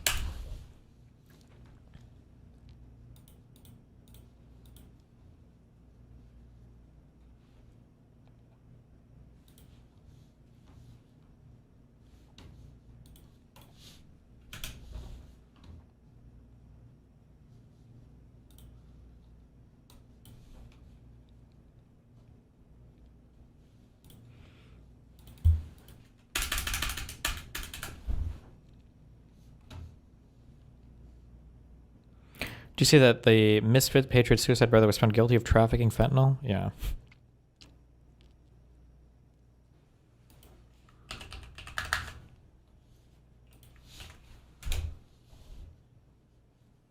Justice Department.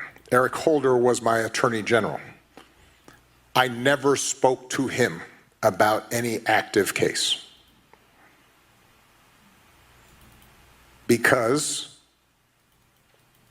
our democracy requires that no one is above the law and that as best as we can manage it, the power of the state is wielded in an objective way that people can trust. So that when a prosecutor says somebody does something, we know they have to present their evidence. And when a judge rules on something, we are going to abide by it, even if we don't like it, because we believe that their fealty is to that higher standard.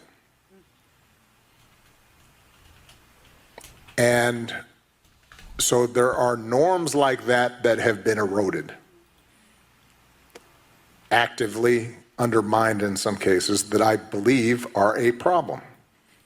And those are not,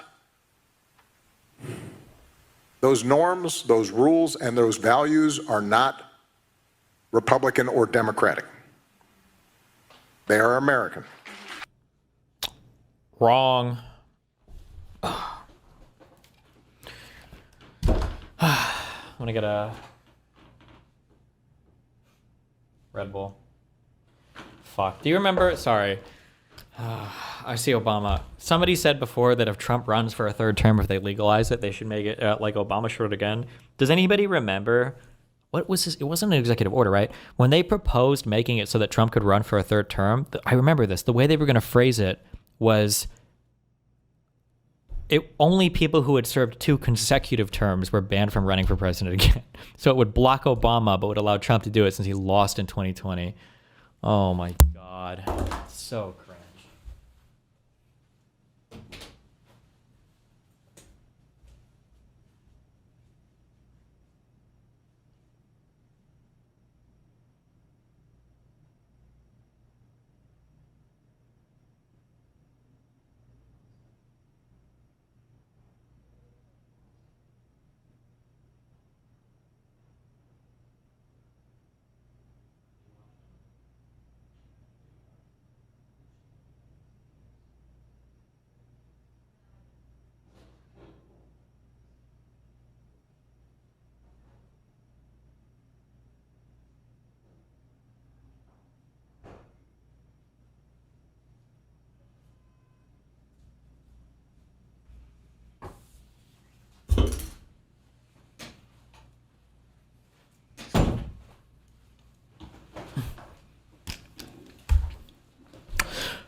Okay.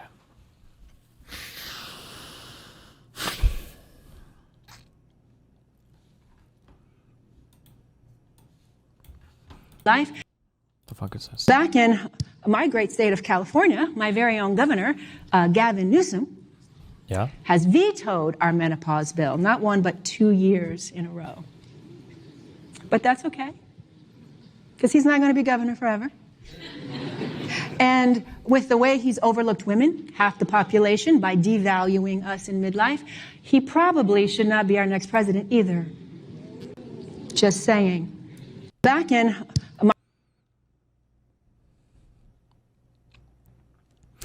According to the CHBRP, the bill would have only raised premiums by 0.05%. He likely vetoed it because of cost premiums.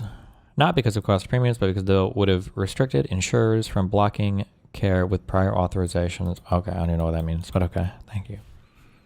Wow.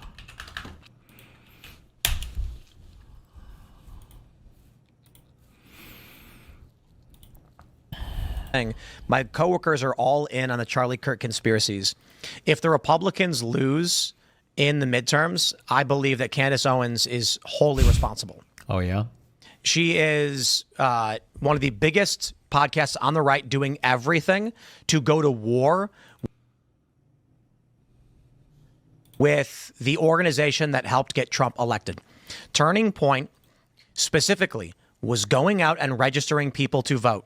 Without Charlie, it's in trouble. Turning Point needs to be able to go out and rally young people and register them to vote. And she's doing everything she can to destroy that. And that is going to, I suppose, it's going to rip out the coffers on the right. There is no organization like Turning Point that exists anywhere else that has the resources and the reach. And without Charlie, I'm not sure that they can make it. But I can tell you this, Candace lighting a Molotov and throwing it through the window is not helping. And it's the most demoralizing thing ever. Additionally, all of the fucking cowards on the right who are too scared to say anything about her. Because she tweets at me talking shit or whatever, and then a bunch of people come and flood our chat. I could give a single flying fuck. You can come and you can burn everything I have to the ground, and I will happily live in a van down by the river. I don't care to be number one. I don't need to be number one. What I care about is what is true and what will help this country and what works. And she is a fucking scumbag, okay? And she's getting worse every day. And she crossed the line. She continually crosses the line every day, insinuating that Turning Point literally killed the guy who made them all rich. And I hear this in the streets, and at a certain point, I'm like, holy shit, we're gonna lose the midterms. We're gonna lose the midterms, then we're gonna lose in 2028, and it's because she's a piece of shit. Because instead of saying, guys, let's come together and figure out how to work together, she says the stupidest retarded crap. And now everybody's running around divided and broken. For what reason? For literally what reason? Now, guess what? I'm not on the best of terms with Turning Point either. In case you didn't remember, they didn't invite us this year, and it's become a big thing or whatever. I have nothing.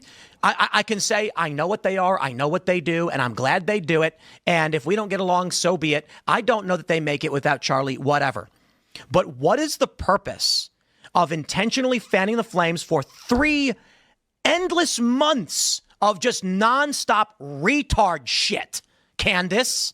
Holy crap. You know, initially in the beginning, she brought up some interesting things. New photos had emerged, and I said, wow, I even said this to Andrew Colvett at Turning Point at the beginning of October. Now she's at the point where it is video after video where she's saying it's an inside job. She's saying, like... Remember, the thought was that the left purity tests and the right doesn't. The right did purity test. The right purity tested over supporting the candidate, in this case, voting for Trump. Without Trump to hold these people together...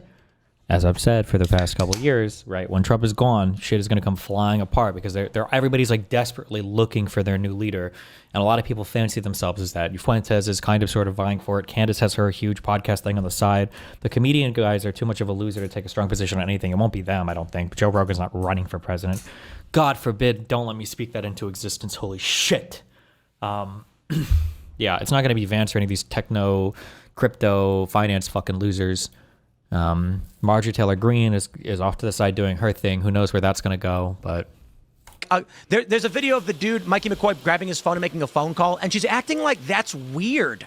And then you get this other guy who's claiming that the business is a parking lot. Well, unironically, Charlie Kirk was a key in holding the different factions together. Well, Charlie was smart, young, and also he had a real organization that was registering voters and getting people out to do stuff. These guys don't want to do any of that. They just sit and fucking do their podcasts all day or whatever. Fuentes, I think, would organize. Yeah. Full well knows businesses can be registered anywhere. To be fair, it's not only just Candace and saying what she's saying. It is all of these people who are like piranhas ripping the right to shreds. And you know what? A lot of cowards on the right being unwilling to say anything about it. Well, this is where we go. The Democrats are trying to find a way back to reality. They published this thing where they said, oh, we've got to, it's called Deciding to Win. And they said, we have to address kitchen table issues. Like hell, I would ever vote for someone like Elizabeth Warren or Gavin Newsom. But what I think is likely to start occurring now is the grifter right is cannibalizing itself. You are going to see the right now move from a populist base more to a neocon base. Democrats are going to go to war internally over the far left. And you'll see the emergence now of these deciding to win types, which, like Stephen A. Smith, will start agreeing with people like me and Joe Rogan. And they're going to try and win back the ground. And they're going to utilize the absurdity, psycho-reality of Candace Owens to rip people from the right so that Democrats can start winning again. And that is the reality the right has to contend with. Conservatives had a coalition. Charlie helped build it. Disaffected liberals came on board. People like Candace are intentionally burning it to the ground. Stephen A. Smith is coming out. Bill Maher even now coming out more reasonably. The Democrats are going to reemerge. Those that sold their souls for woke and to COVID are going to lose out, and they're going to retire. The AOC types, you're going to see her desperately try to moderate. But we're going to see in these swing districts, they're going to try. Now, that being said, hyperpolarization, as I've already described, may affect New York and Los Angeles and Chicago. So we will see it. Maybe it all just gets ripped apart anyway. Do you think Candace is a grifter or is genuinely schizo? Candace is a grifter. I've said in the past, I think she might be going like having schizophrenic stuff, but she's definitely a grifter. If you can find that one interview I watched of her talking to that media lady, asking her about her sources, you can tell she's grifting. She's not schizo. People that have delusions will own those delusions. Not like they'll admit their delusions, but they believe them, right? So, like, here's an example of somebody who might have like schizophrenia or like genuinely feels like they're being gang stalked versus somebody who's like grifting. Okay, somebody says, "So you think the U.S. government is hunting you?" Yes, I know they are. Really? Do you think you have like proof of that? I can prove every single thing. I have emails. I've got so much stuff. I know for a fact they're all out to get me. I've seen them everywhere. I've got pictures of them. I've seen these people. I know. Do you have contacts in the CIA? And yes, I've talked to all of them. I know I do. Yes. Yeah, and they've told me all these things, right? This is like a gang stalker, like schizo. She says that, no, if you can find me that interview we watched, here's how I hear her talk. Now, other times when she's alone, she'll be strong. But on that one interview, this lady asked her, because she was like, here's a crazy claim that I make. And the lady was like, you've confirmed with the FBI that this claim is true? And then her response is, I have sources in the FBI. And the lady says, wait, but have they told you that things like this are true? They've confirmed stories in the past for me. When these types of answers are coming up, these are strategic answers. She knows that she's full of shit, and she's strategically anybody that is strategically navigating a conversation like that is not schizophrenic. They're grifting. Because they know that they have to be careful not to commit themselves to a thing that could get them in trouble that they can't actually prove that they know is bullshit.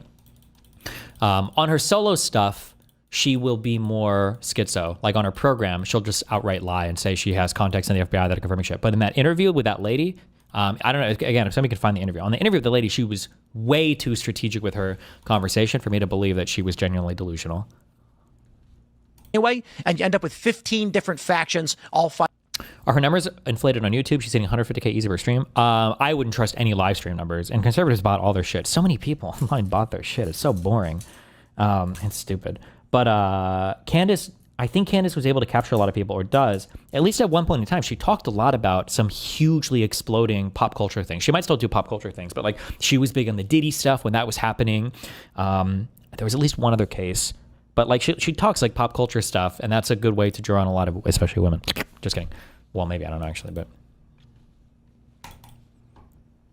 Also on Jubilee with Jasmine, when called out for being a traveling career woman who does controversial things for her job and yet pushing trad wife shit, she dodged until the clock ran out. Oh, sure. Or even when she was on my stream and I was chatting with her and I caught her, I realized that she was lying about her education. She's just very strategic with how she speaks. People who are crazy don't speak strategically like that to avoid culpability, because they don't need to avoid culpability because they genuinely believe what they're saying. We will see. Maybe it all just gets ripped apart anyway, and you end up with 15 different factions all fighting for power in the federal government. All I can say is it is frustrating to look at everything that's happening in the world and realize, for a brief moment, my friends, maybe it's a little bit too black-pilled, but I'll say what I'm going to say. Uh-oh. It looks like victory a year ago. It wasn't a long, protracted election. It was a snap and done. Trump won. Wow. And then one by one, cracks in this coalition begin to form. For whatever reason, the falling of Daily Wire, the ousting of Jeremy Boring. For whatever reason, the falling of Daily Wire. Dog, you were a part of attacking the Daily Wire because you threw your hat in with fucking Steven Crowder's stupid attack against them. I like how he just played, but nobody calls these people out. Whatever, idiot. He's gone. Whatever it is going on with Daily Wire, I have no idea, but for some of these guys, their views have gone down. There's been heavy critiques. There's the Israel and anti-Israel rights now fighting each other. You see these cracks form when you get the Tucker Carlson, Nick Fuentes dispute, and now Candace Owens is trying to burn down Turning Point. And so what it feels like to me is we're watching the ship sink.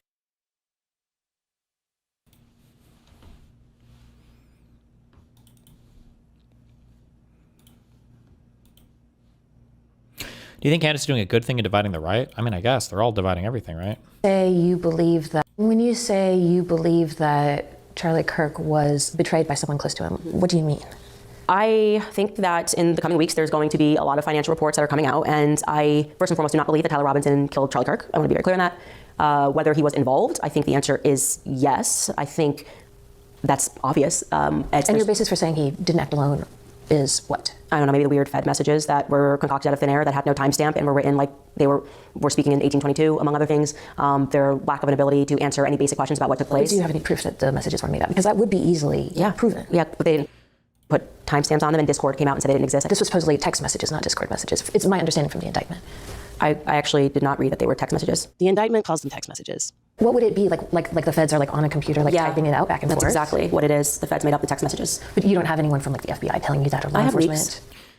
These types of responses are strategic, in my opinion. I don't think crazy people like. So, do you have any proof from the FBI? I have leaks. Leaks. Okay. No. Has anyone leaked to you? And Tyler Robinson. Has anyone said to you, even off the record, like, yeah, we faked these? And then she pushes for more specificity. I have very strong sources everywhere on both sides. Those types of answers are too strategic for a schizo. I don't believe it. I think it's a grift. Well, I look forward to seeing the evidence. Yeah, sure. Because when we see talking about evidence, it's like, who's going to present that evidence? Like the mainstream media? Like who are you expecting to come out? Yes, that would be a hot story. No, it wouldn't be. It would be. It wouldn't be. If the FBI, like if I had... And she hedges on this never coming out already. Oh, no one's going to report this. I'd have a source telling me, like if I had proof that the FBI faked those messages, that would be an enormous story. Yeah, I kind of feel like we live in a post-Epstein world and we know how stories get shut down. And yeah, no, I don't believe it. I think it's all a grift from her. Hutch realizing why Destiny is so black-pilled.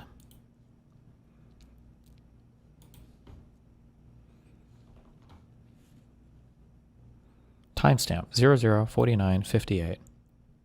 And it's oh, okay. One only random. This is the only one.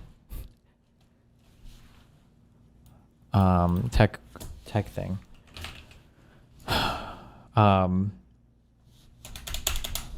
Fuck, what is my vote? Oh. This, I think in general, I think this all went well, technically. This is a little too dark. I could have upped the gain, I think, on the camera a little bit. And maybe adjusted the white balance, because it's pretty yellow color. But minor things. But for the most part, this all worked really well. I think I want to get the Sennheiser, the wireless ones. Somebody told me at some point, like, don't do it because you don't want to have like things you can't control for, like wireless audio could always fuck up or whatever. But I've seen these Sennheiser mics, the wireless versions of like the SM58s at so many events. I've never seen these things fuck up before, ever. They seem really reliable. And not having to carry around 150 feet of XLR cable would be nice. Was this done with your mobile kit? Yeah, I set all this up. Getting that that IP, that 2011, it took so much fucking random bullshit. But getting this fucking thing to work is just so nice. Oh my god. That I can just run a single Cat 6 cable to a camera and it has power, video, tally, talkback, you know, like a back and forth everything. Oh my god, this thing is fucking magic. Are you cold or something? Yeah, it's fucking freezing over there. But anyways, if anybody has strong feelings on that, the wireless SM58 things, if you think they fuck up a lot or something, or just feel free to email me. I'm just curious. Because I feel like I'll buy that wireless kit otherwise. It would just be nice not to have to carry all that bullshit around. Okay, that's all I got for that. An hour and 16-minute video. Have you had issues with SM58s before? No. I'm talking about the wireless kits. The wireless kits.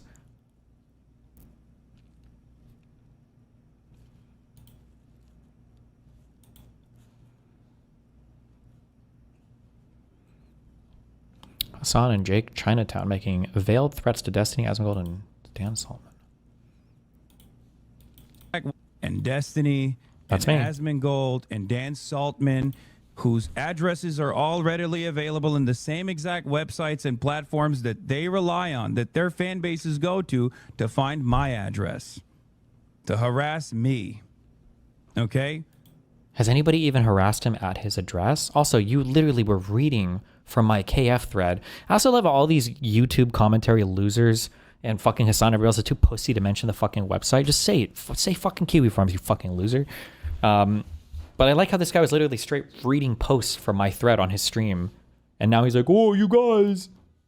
These guys are equal opportunity autists. They're equal opportunity cyber stalkers. You're playing a very fucking dangerous game when you lean into this shit. He's doing the taking off the Hitler mask to reveal Hitler underneath and being like, now, no more Mr. Nice Guy. Like, Dog, there's no more chain you can yank on that, you fucking retard.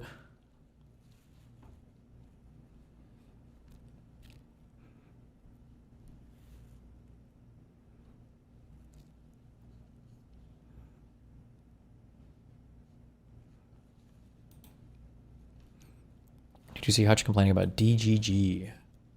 Was it part of that debate? I'll just watch the whole video, fuck it. I just want to play video games, let my mind rot. We don't want to be dead. Bungie. PlayStation wrote off Destiny's whole place. Thank God let this game die so I can have my SEO back. No offense to any Destiny players out there.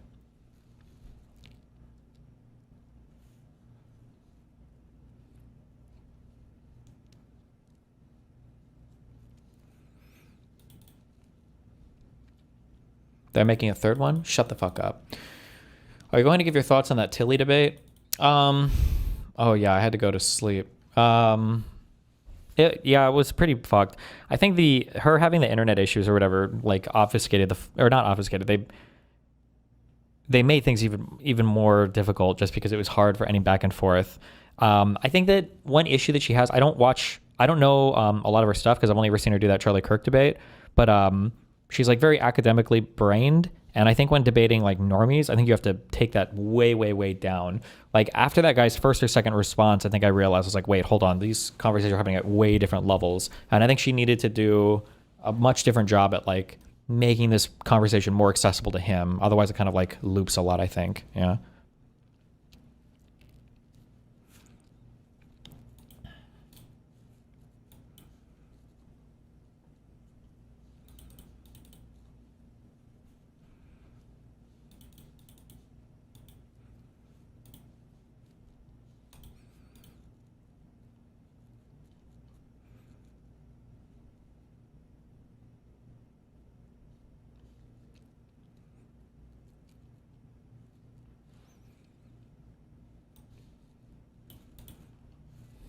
National University. Oh, got a commercial. Too bad. A few other GOP members messaged us over the weekend saying that they too are considering retiring in the middle of the term. These weren't particularly exercised. Senior House Republican. This entire White House team has treated all members like garbage. Wait, this is from a week ago. Why are we retweeting? Why are you sending, or this is 2 weeks ago. Why are you sending this to me now? Because Hutch retweeted it? Okay.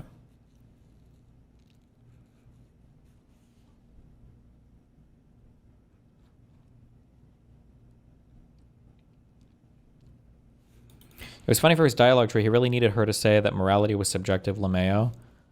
Yeah, that was, I don't know why she even, or why he was so fixated on that. Maybe for part of it, I don't know. That argument was kind of a shit show.